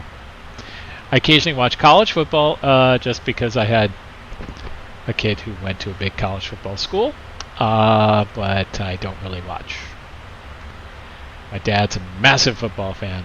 I don't know, I didn't pick up the bug. I picked up the world football fandom. Hence our Champions League livery here. So no, not a Commanders fan. I have, however, back in the day been to, I don't know, probably 6 or 7 Redskins games over the years when my office would have tickets. You know, it's fun. It's a fun thing to go do. How about yourself, Captain Chair Bus? Are you a team fan somewhere?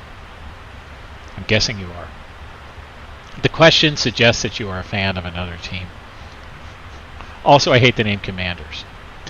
So, I mean, it's completely ridiculous. Who thought that'd be a great name for a Washington-based football team? I, of course, prefer the Kickbacks, but alas, nobody wants to call it that.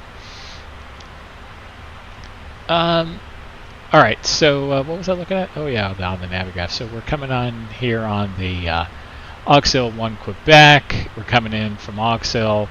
We're going down to KEA. You can see we're going to be above 8,000, and then it's going to take us from KEA over to what is going to be D270 from KEA, so 27 miles from KEA on course 263, and then it'll take us into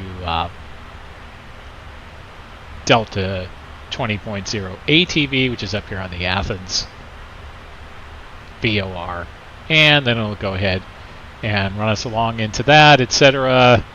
And that'll put us on the final approach course. We'll see if if Beyond ATC actually keeps us on this or not. Sometimes it's becomes very creative, other times it's very lazy. We shall see.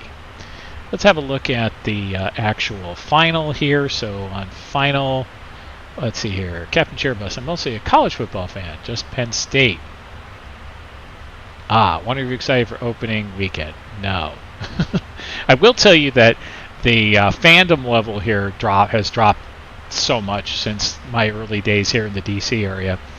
I can remember vividly being a freshman in college here in the Washington area, and it was during the Olympics, and they broke into the Olympics with a news flash that the Redskins quarterback at the time had to have his appendix out.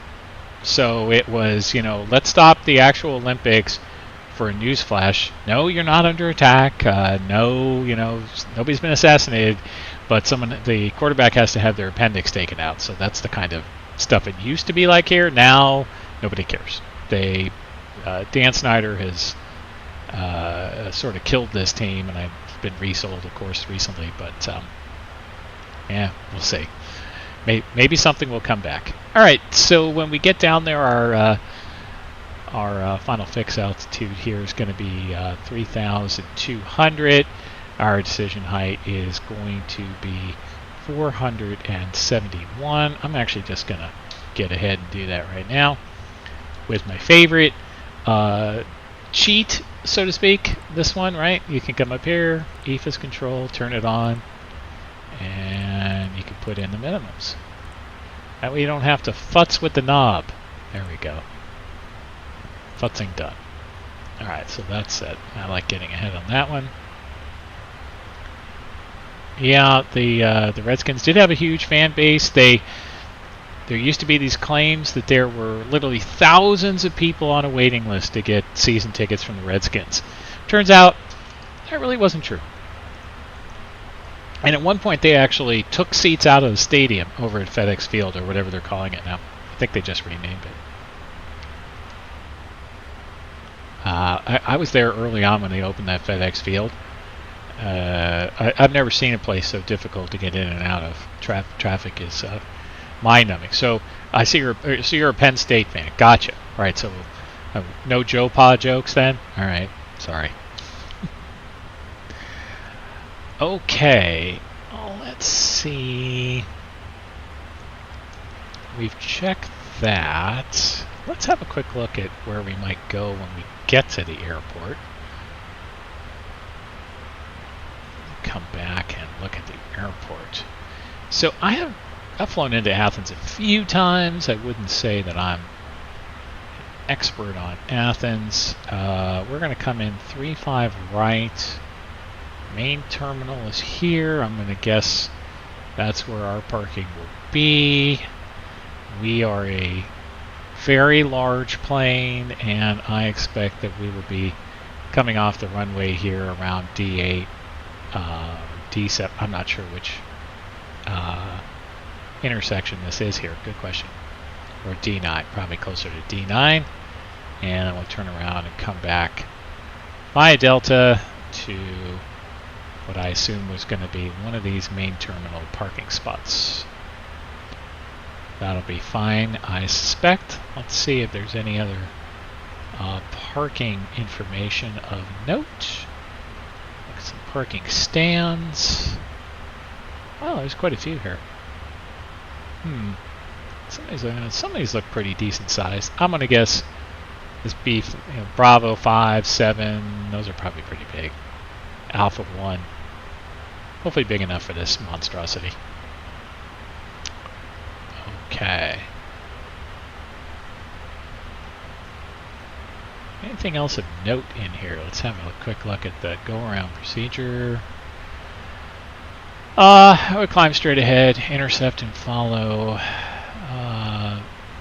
032, no greater than 200 knots. You gotta make a sharp turn there.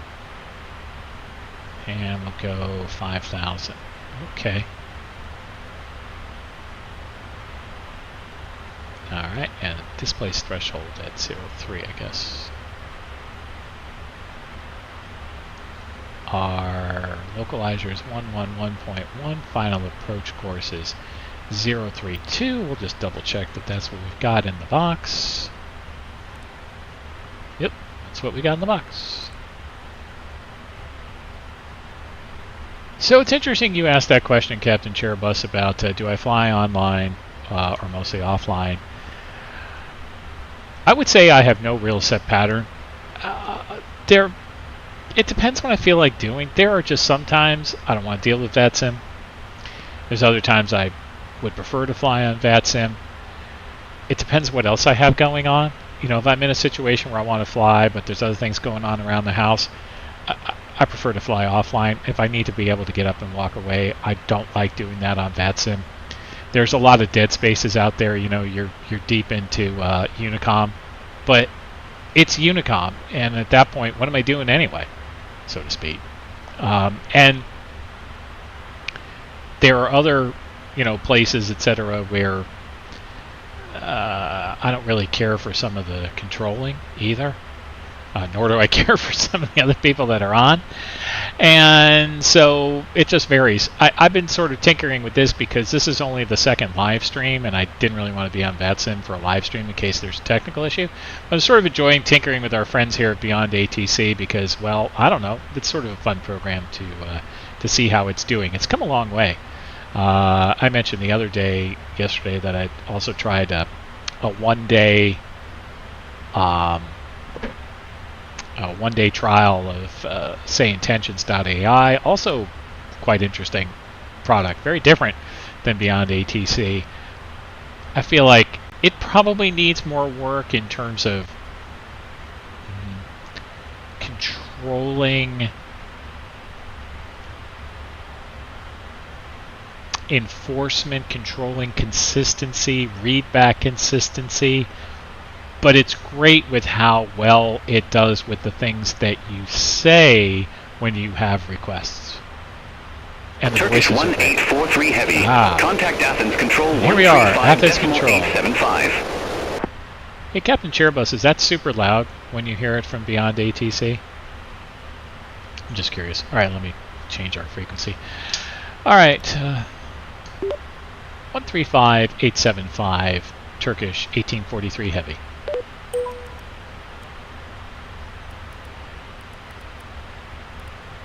Yeah, you don't think it gives quite the same level of immersion? Well, no, it really can't.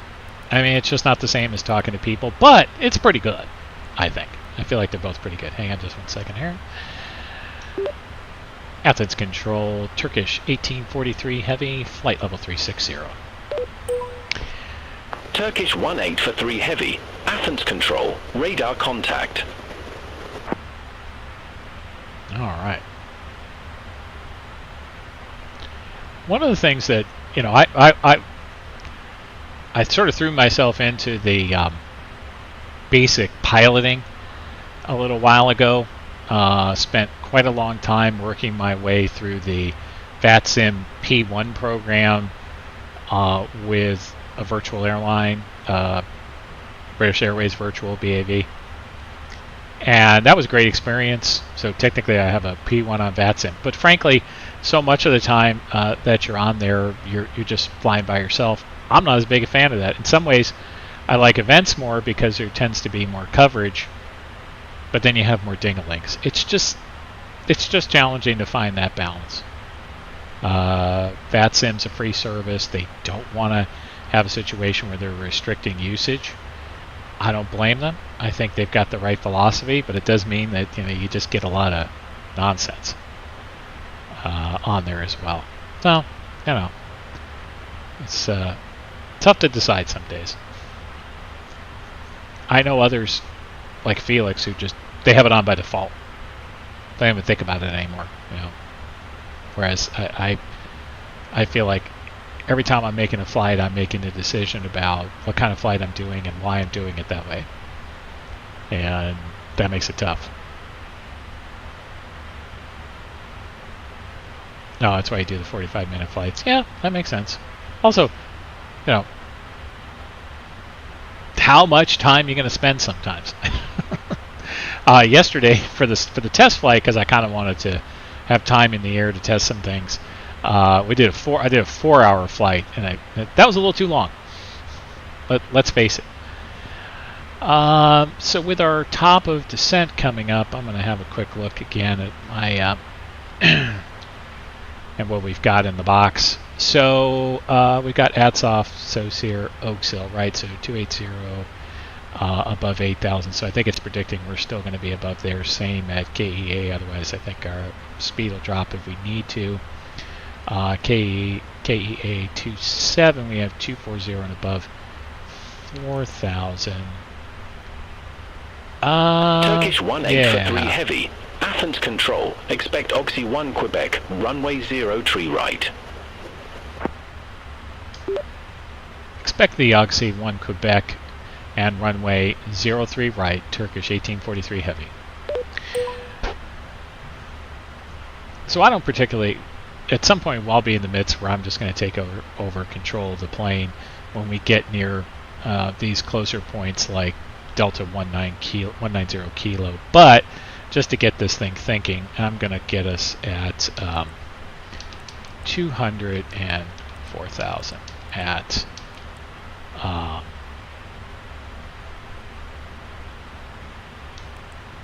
Charlie India 03 right. And I'll put that in. That'll help manage the speed. That looks good. Okay.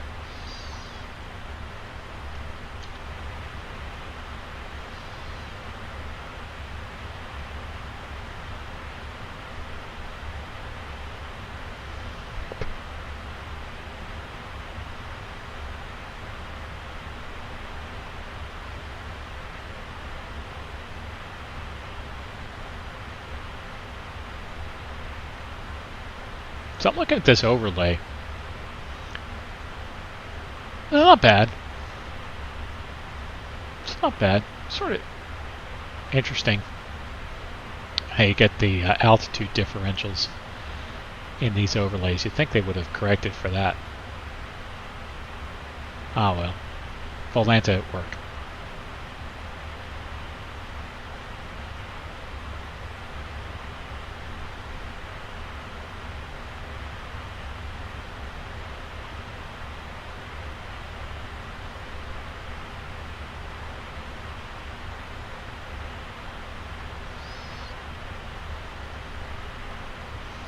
So yesterday's landing was interesting when I realized that I had the conflicting controls on the nose wheel on the stick that I'm using. Turkish 18 for 3 heavy. That was Oxy fun. 1 Quebec, runway 0 tree right. Report ready for descent. Turkish 1843 heavy on the Oxy 1 Quebec, runway 03 right. Will report ready for descent. Turkish 1843 heavy. Turkish 18 for 3 heavy. Descend to flight level 180. No, I didn't actually say I was ready. I said I would report. So, you know, things happen, but that's fine. Descend flight level 180, Turkish 1843 heavy. Okay, so I'm just going to flip this to the thousands here. 180. Okay, and we're descending. Or we will be in a moment.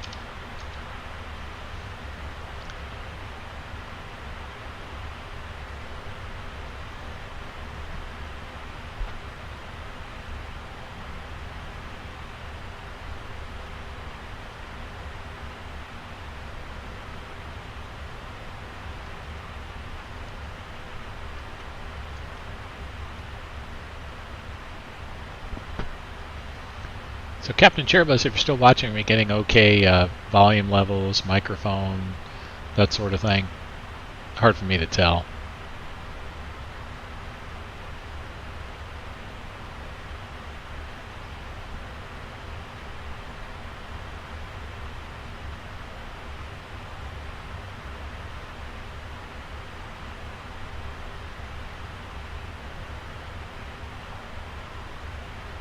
I'd actually like to have is a an audio mixer. I might add one into this to keep the microphone levels more even. I tend to vary my volume quite a bit.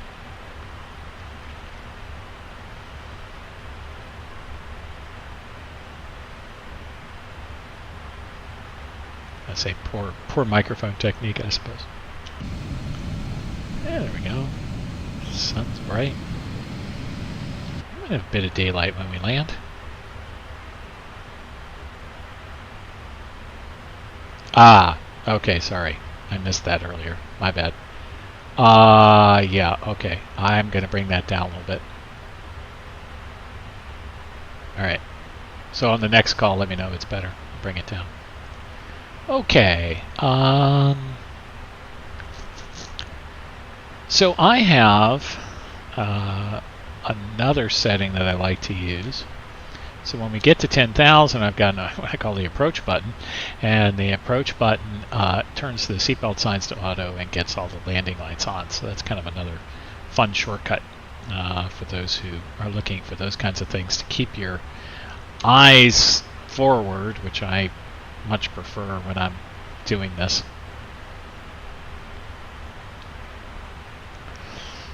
All right, let's get ourselves a quick listen then, if we can, on the ATIS. Let's see here. Our ATIS is 136125. Okay, 136125. 136125. This is very slow. Turning this dial. Landing and departing runways 0 tree left, 0 tree right. Transition level 090. Read back all hold short instructions. Advise on initial contact you have information Romeo. Okay. Eleftherios Venizelos Airport information Romeo. 1607 Zulu. Wind 045 at 15. Temperature 26. 2.15. QNH 1014. Landing and departing runways 0 tree left, 0 tree right. Alright, so we got Romeo on there. That's good. So on that ATIS, was it a little better with the volume? Just let me know. Okay, so let's have a look. We'll get our altimeter set. That's going to be 1014. Alright, 1014 is set.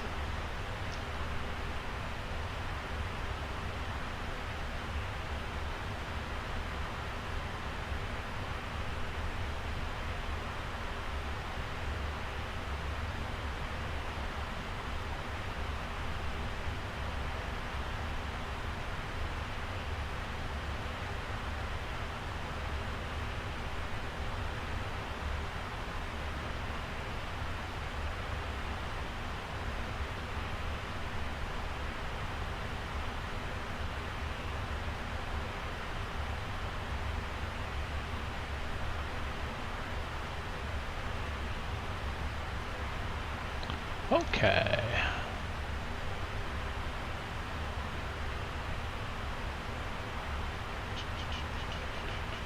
Yeah, it's better. Okay. Touch lower? Alright. I can do a touch lower. Here we go. Here we go. Bring it down to about... Well, doesn't matter. The audio slider is meaningless. Doesn't really tell you much.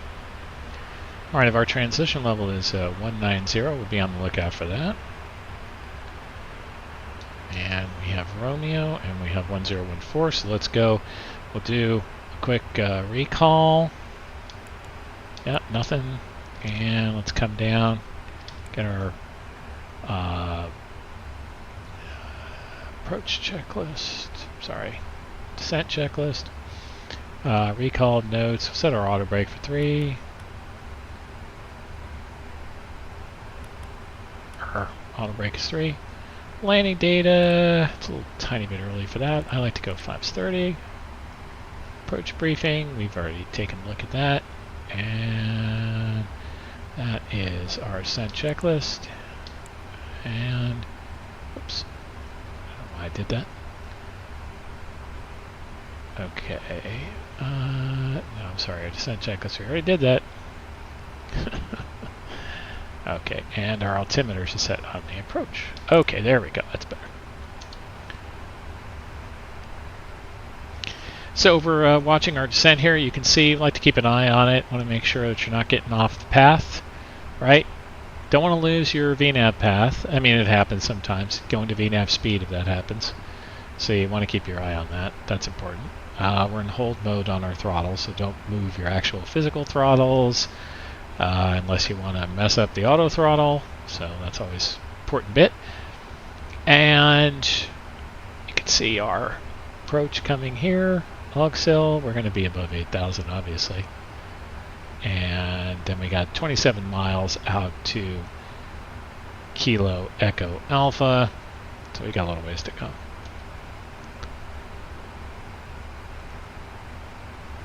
Just our bug.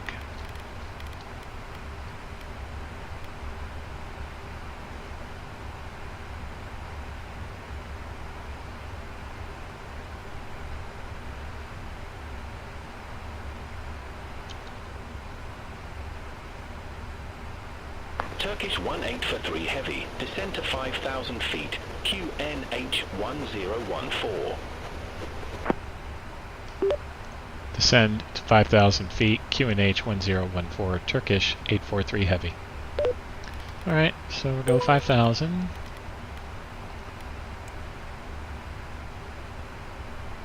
And we're on it. You can't see that, it's off screen there, sorry. I've set it to 5,000. Now, for our purposes, since we're going past there, I'm going to see if we can delete our restriction here. It should be deleting it, but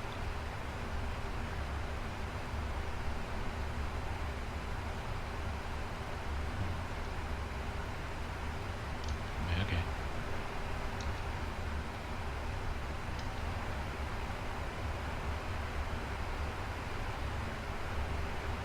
So one thing that we could do is we could go Turkish 18 under our for 3 V now. heavy, contact Athens, approach 121.4. 121.4, Turkish 1843 heavy.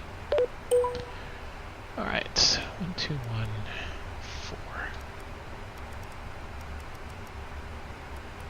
So let's go here.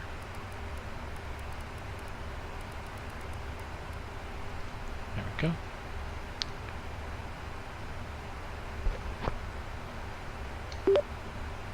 Athens approach. Turkish 1843 heavy. Flight level 226, descending 5,000. Information Romeo. Turkish 1843 heavy Athens approach. QNH 1014. Expect the ILS X-ray runway 0 tree right with a Kia VO are transitioned.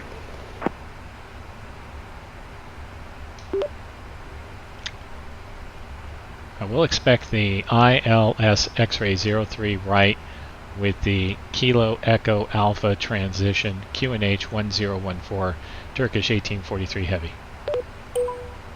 Turkish 1843 heavy. Cleared direct Kia VOR. Cross Kia VO are at or above 5,000 feet. Cleared ILS X-ray runway 0 tree right. We're cleared direct Kilo Alpha Echo Cross Kilo Echo Alpha at or above 5,000. Cleared ILS X-ray 03 right, Turkish 1843 heavy. Okay. So I have it in as the Zulu. We can do a quick change on that. It's not going to make a big difference. Let's see.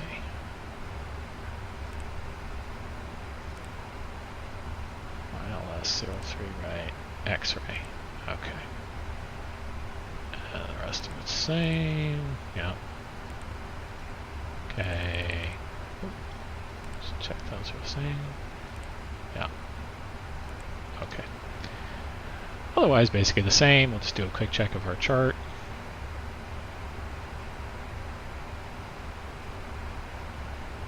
Let's just change that. Just make it to X-ray. There we go. Okay, and just double check on the X-ray. Put our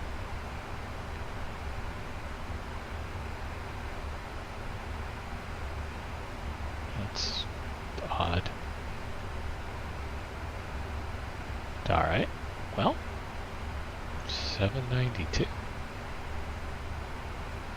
Weird. Okay. Really? Okay. We can change that.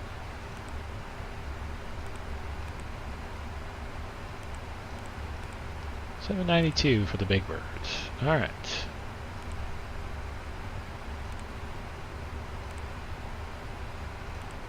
Okay. Just double check that.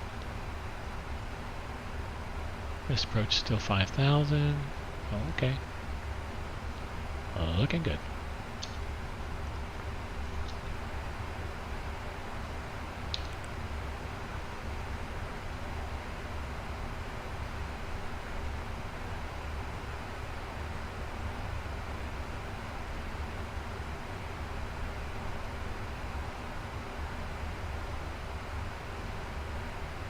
Well, it's starting to look pretty scenic out here.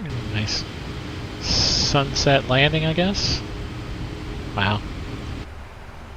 It's a part of the world I have not been to. I'd like to make it there at some point.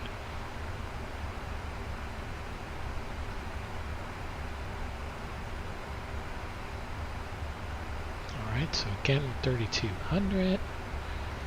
Move that back so we have... there we go, so we can turn that to hundreds. And let's back down our range. Mark our heading here.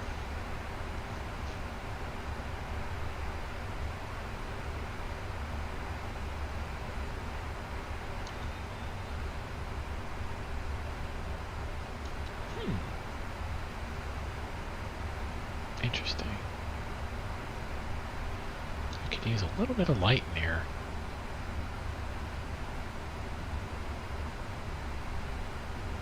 Just to bring a little contrast. Oops. A little contrast up here. There we go.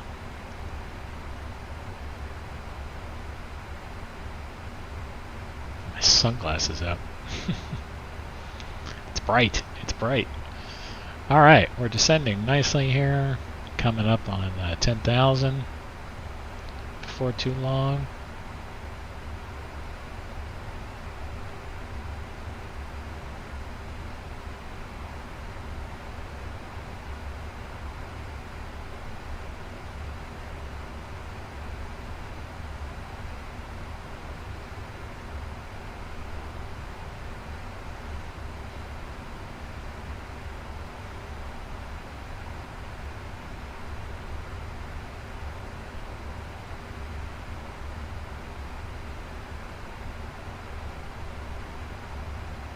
All aircraft be advised, information Sierra now current. QNH1014. Okay, give it a quick listen.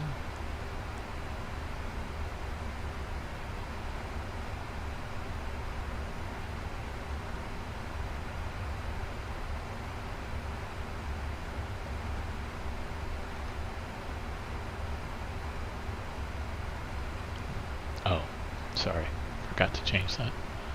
It's 136125.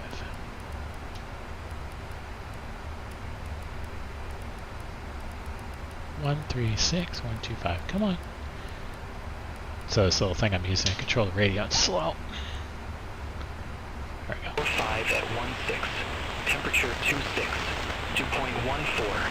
QNH1014.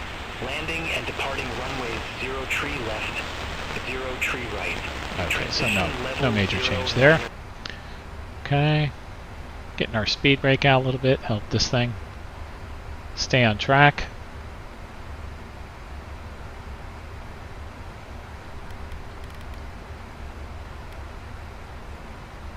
Okay, get those throttles back now.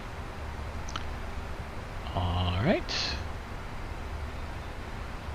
Bring our range down. Descend, descend, descend, my friend.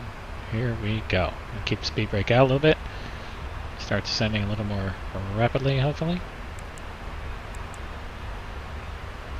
There we go. Yes, I know the speed brake's extended. Thank you. So, the 777 is a little sensitive about that. Because if it wants to spool up the engines to compensate, it barks at you about the speed brake being extended.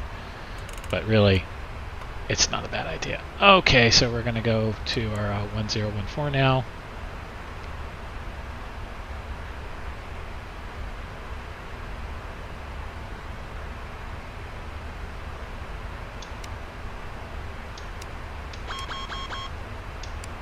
Yes, I know the speed brake's extended.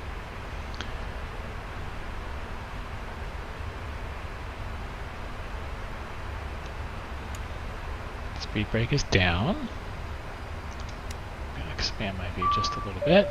Got our cabin ready already. Alright, and we're going to do our approach button now. Now the approach button, as I said, it turns on the landing lights and it turns the seatbelt signs to on.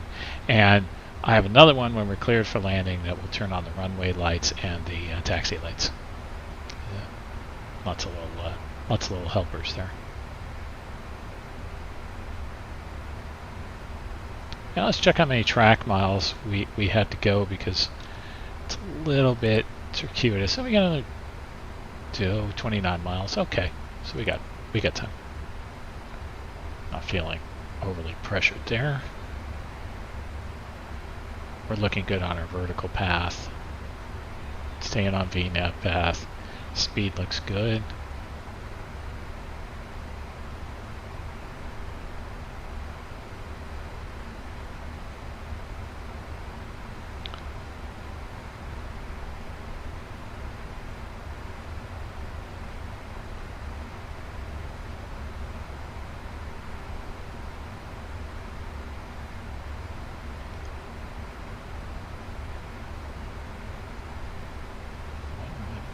So I'm looking ahead here, saying that our tower frequency should be 118.625. So I'm going to tune that now. Hopefully.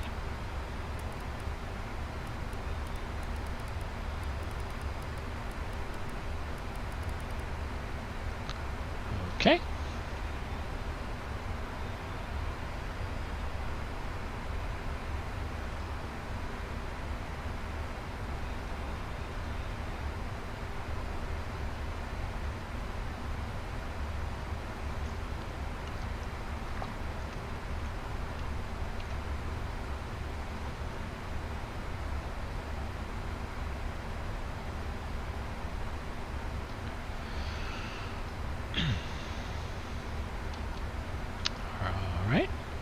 See, it's reading the localizer now.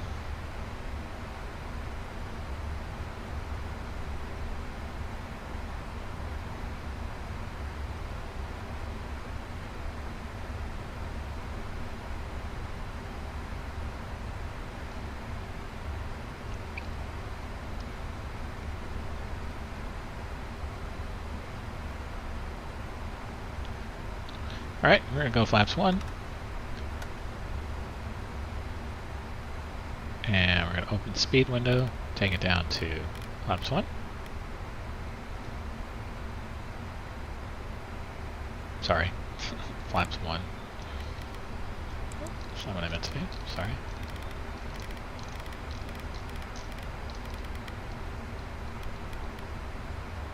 Okay, arm the approach.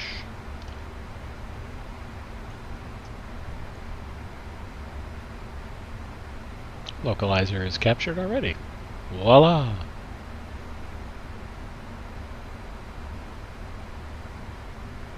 So one thing you gotta watch out with is, it likes to get the nose way up sometimes when you're trying to slow down. I don't care for that too much.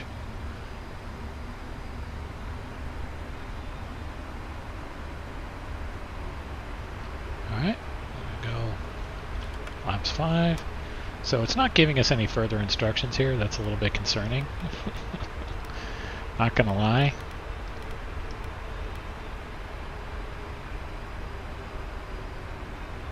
And we've captured the glide slope already. Okay, that's good. I guess it did clear us actually, now that I think about it. Alright, and bring that down to flaps 5 speed.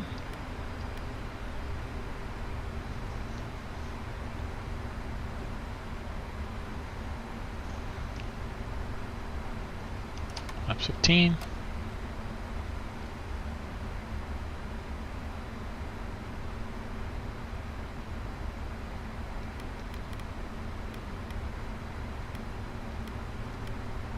Should be getting a tower handoff here shortly.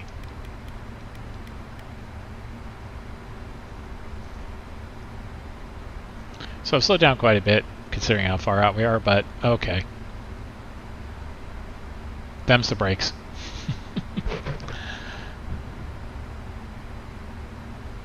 We have our localizer, got our glide slope. Slowing down slowly. It's just the way this thing goes. It does not like to go down and slow down, as you know. Should be getting a tower handoff here.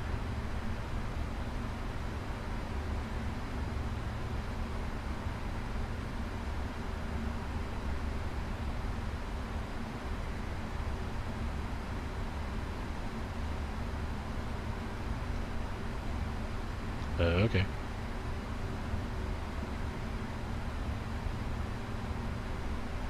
Turkish 1843 Heavy. Contact Venizelos Tower 122.1.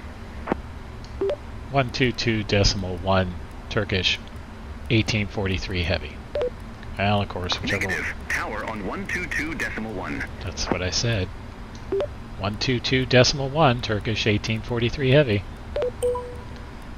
Okay, 122.1. Gotta tune that, which is gonna take about an hour. Somebody really didn't think this through. 1221, okay. Tower Turkish 1843 Heavy on the localizer.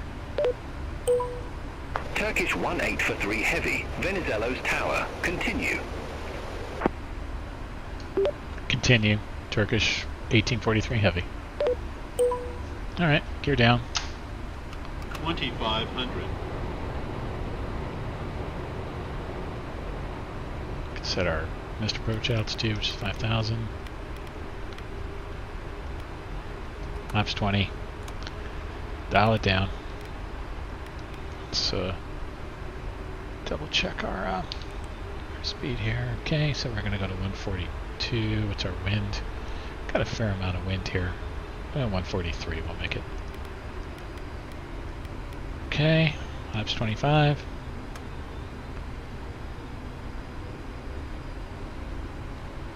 Laps 30.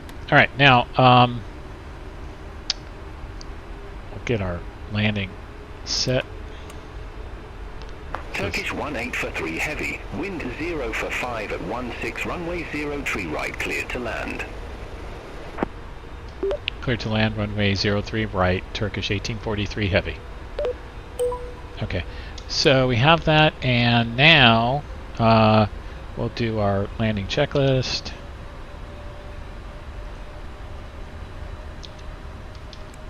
And landing checklist is complete. Here we go.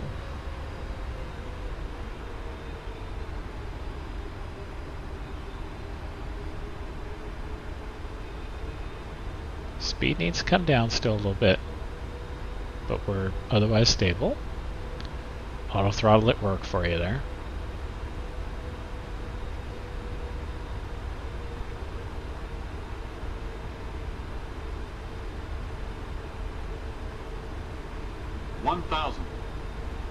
So we're crabbing a little bit into this, as you can see.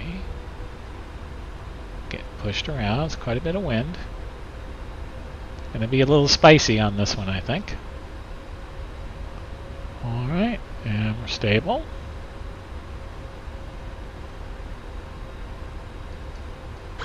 Okay, my controls.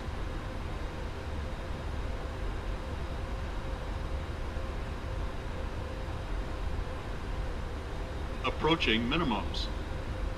Yeah, it's typical to leave the AT all the way. It's that's how it's designed. It will automatically start retarding itself at 25 feet RA. That's how it's designed. A lot of the airlines fly it that way. You can, of course, take it off if you like, but that's how it's set up. Alright, get this thing on track here. A little tiny bit low, but I think these pappies are a little tiny bit off. Because you can see how it's varying with the glide slope. It's saying we're quite a bit high versus the pappies. So there you go. This plane is 50. A little bit twitchy with me right now. Come on. 30. 20. So you can see how the 10. Auto throttles have retarded. There we go. reversers activated. Auto brake is going. We heard the speed brakes.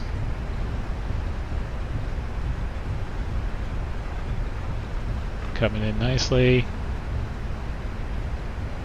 Alright, stow the reversers. Manual braking. 3 heavy, exit left at Delta 11.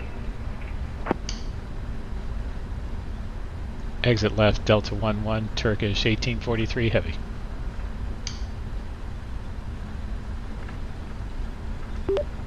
Exit left, Delta 11, Turkish 1843 heavy. It would help if I depressed the button correctly. Alright, and we can do my after landing button. And we'll get the flaps up. Speed brake up. Okay, let's find out where we think our ground frequency is. Should be interesting. Oops. Aircraft calling. I didn't get that. Turkish 1843 heavy. Contact ground 121.955. 121955 Turkish 1843 heavy. Alright, so just pull up here for a moment so I can dial this in. Should be clear of the runway now.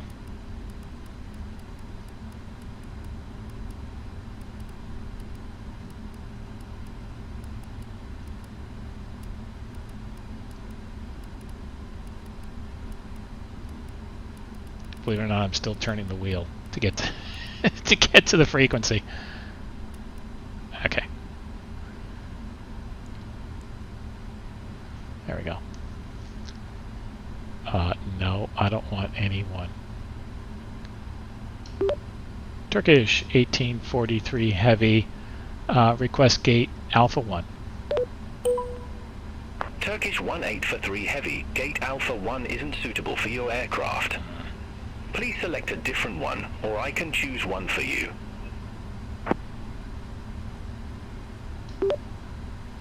Turkish 1843 heavy. Request gate Alpha 3. Turkish 1843 heavy. Gate Alpha 3 taxi via Delta 9 Charlie, Delta 8, Delta 7 Echo, Delta 5. Taxi via Delta 9 Charlie, Delta 8, Delta 7 Echo, Delta 5. Turkish 1843 heavy. Okay, I don't understand this crazy scheme that they have. No, actually, Captain Turbos, it is not the Logitech panel. It is an old Flight Deck Solutions panel that I have. It's literally just the little radio piece. It's quite interesting. Wow, I'm in a terrible, terrible position there. That is ugly. Make sure we've got this thing in the right spot. I remember where this is. Let's get my little map going here. Yeah, okay. So it wanted me to go, and it wants me to taxi by Charlie. Okay, so Charlie is on the inside here. So we'll come over here. And we're going to go to Alpha 3. Alright.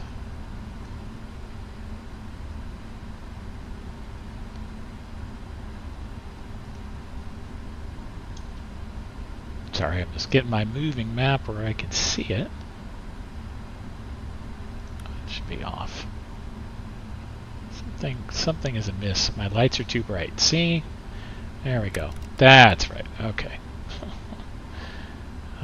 No. Messed that up for me.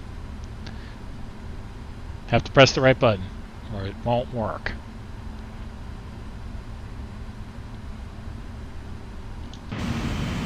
It's a big one.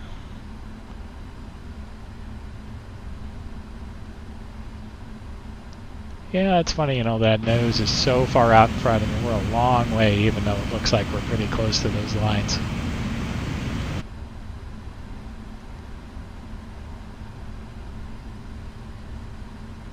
I'm surprised there aren't more incidents with this thing.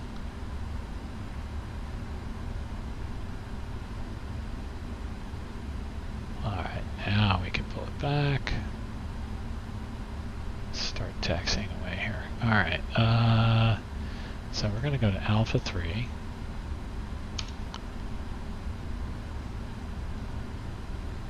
Let's see here. GSX, Alpha, Alpha 3. Okay, there we go.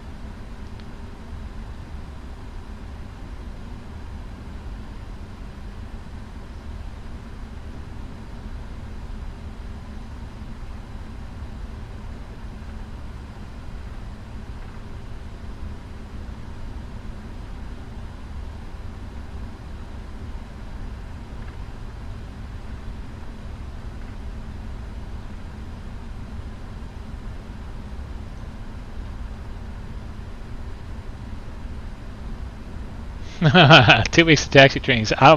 That's hard in the sim, because the taxi training in the sim is like the most nauseating thing that you can do, from what I understand. I had 2 hours in a full motion 737 sim, a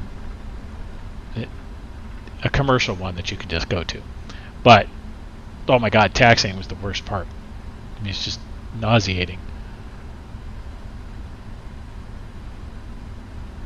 Alright, well, we're in the home stretch here. I think Beyond ATC will not be yelling at us anymore. Overall, I think it did a pretty good job.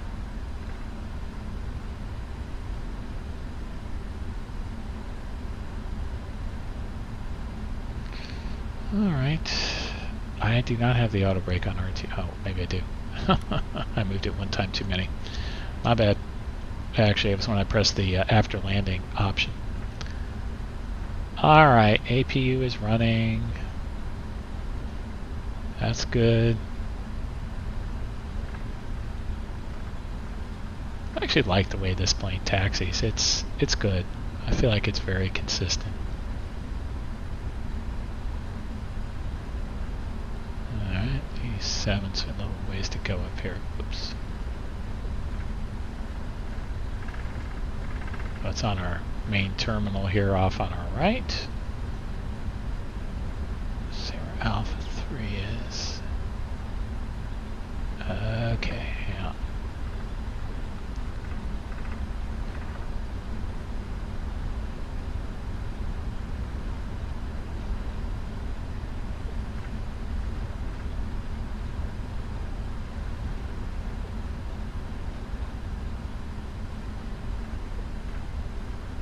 So I don't think our landing will be winning any awards, but we'll put it down. I'm pretty sure that was on our center line there. Oh, felt like.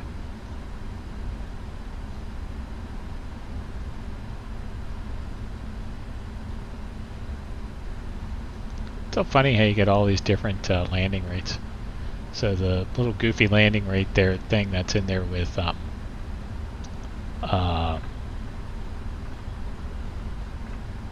flow gave us 2 something. Volanta gave us 3 something. Doesn't really matter. I always say it. All that matters is you didn't break the plane and you put it down on the center line in the touchdown zone. Well, mission accomplished then. I have to see where it was though, in terms of the actual location.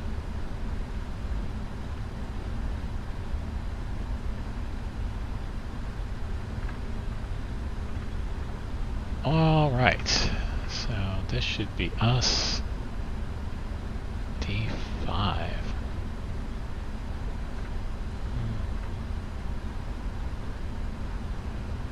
I guess, yeah. It says D7, but I'm pretty sure that's D5. Okay.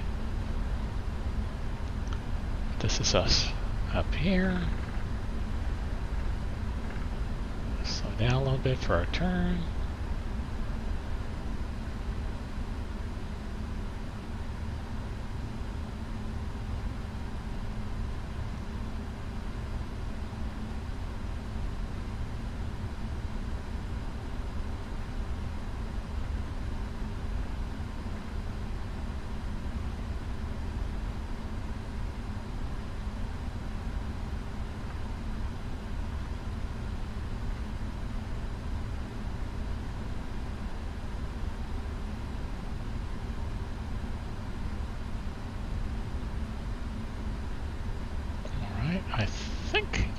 really see this very well.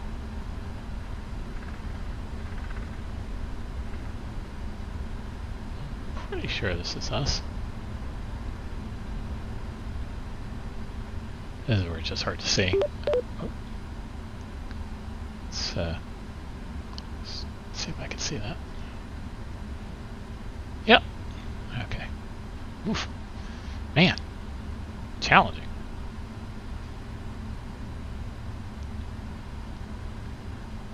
Alright, we can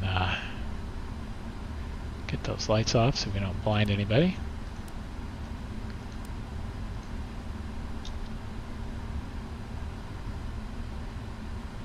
You can see we're going to be slightly off center here. Let's move a little bit more to our left.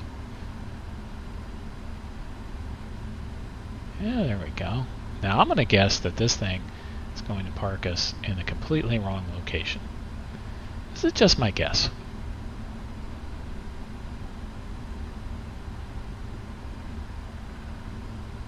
A tiny bit more.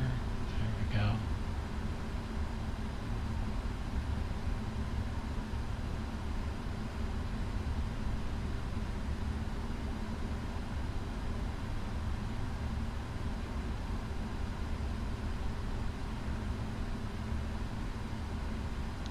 All right.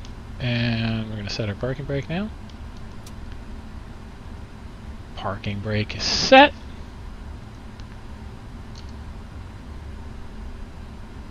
Yeah, we'll get the engines off.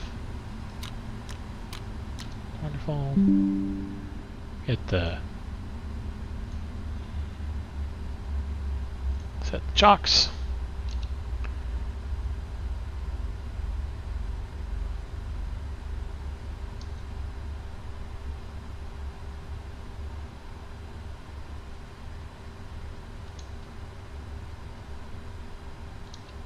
Alright. Looking good. Seatbelt signs can come off.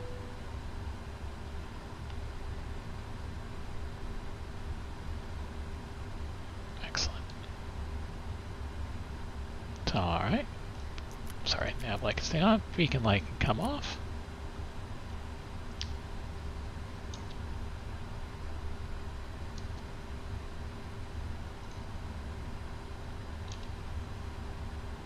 Ground power.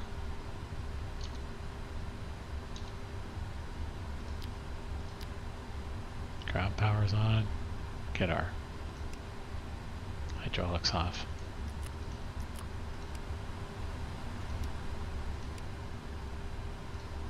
Main roof come off. We're home free. We can leave it for the next guy if we like. Hello, airplane to go. Sorry you caught us right here at the end of the line, so to speak. But that's how it goes. Oh, right, fuel pump's not off. That's why you check these things. All right, and our parking brake is set. And I'll make sure that weather radar is off so we don't have any issues there. Wonderful. All right, well, we have completed this flight.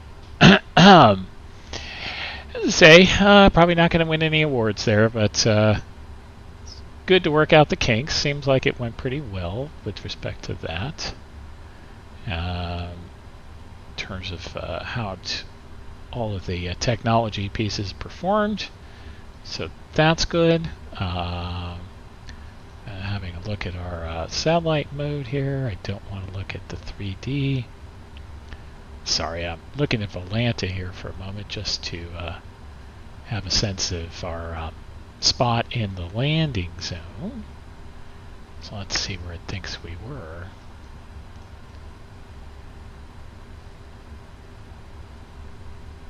Oh, that looks fine. So as you can see, I'm sorry. I'll pull this over so you can see it. So, yeah, center line, touchdown zone, right where you want to be. Just pass the keys. I'll take that every time.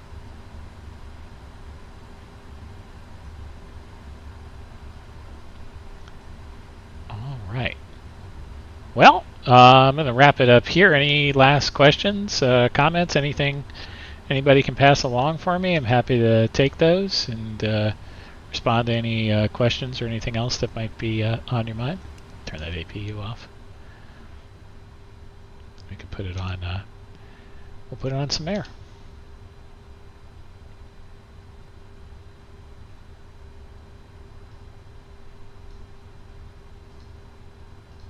Shall I take that? Let's see.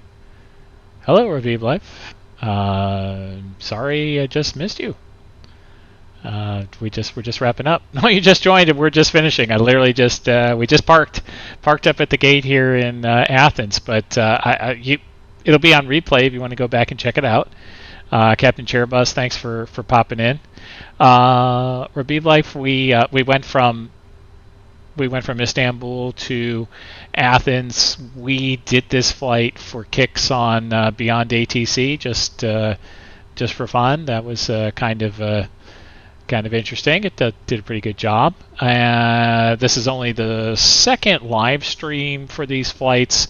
If you've looked at our channel before, we usually do a podcast style where we chat about what's going on in flights and maybe have some guests on. But recently we decided we might add some live streaming. Yeah, please go back and watch the replay.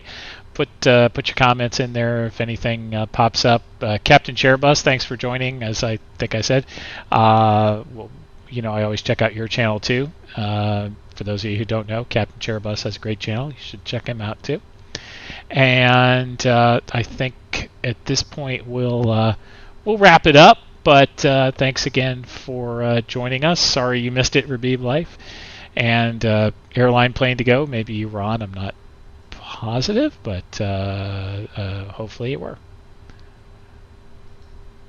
All right. Aircraft be Bye all. Information Tango now current. QN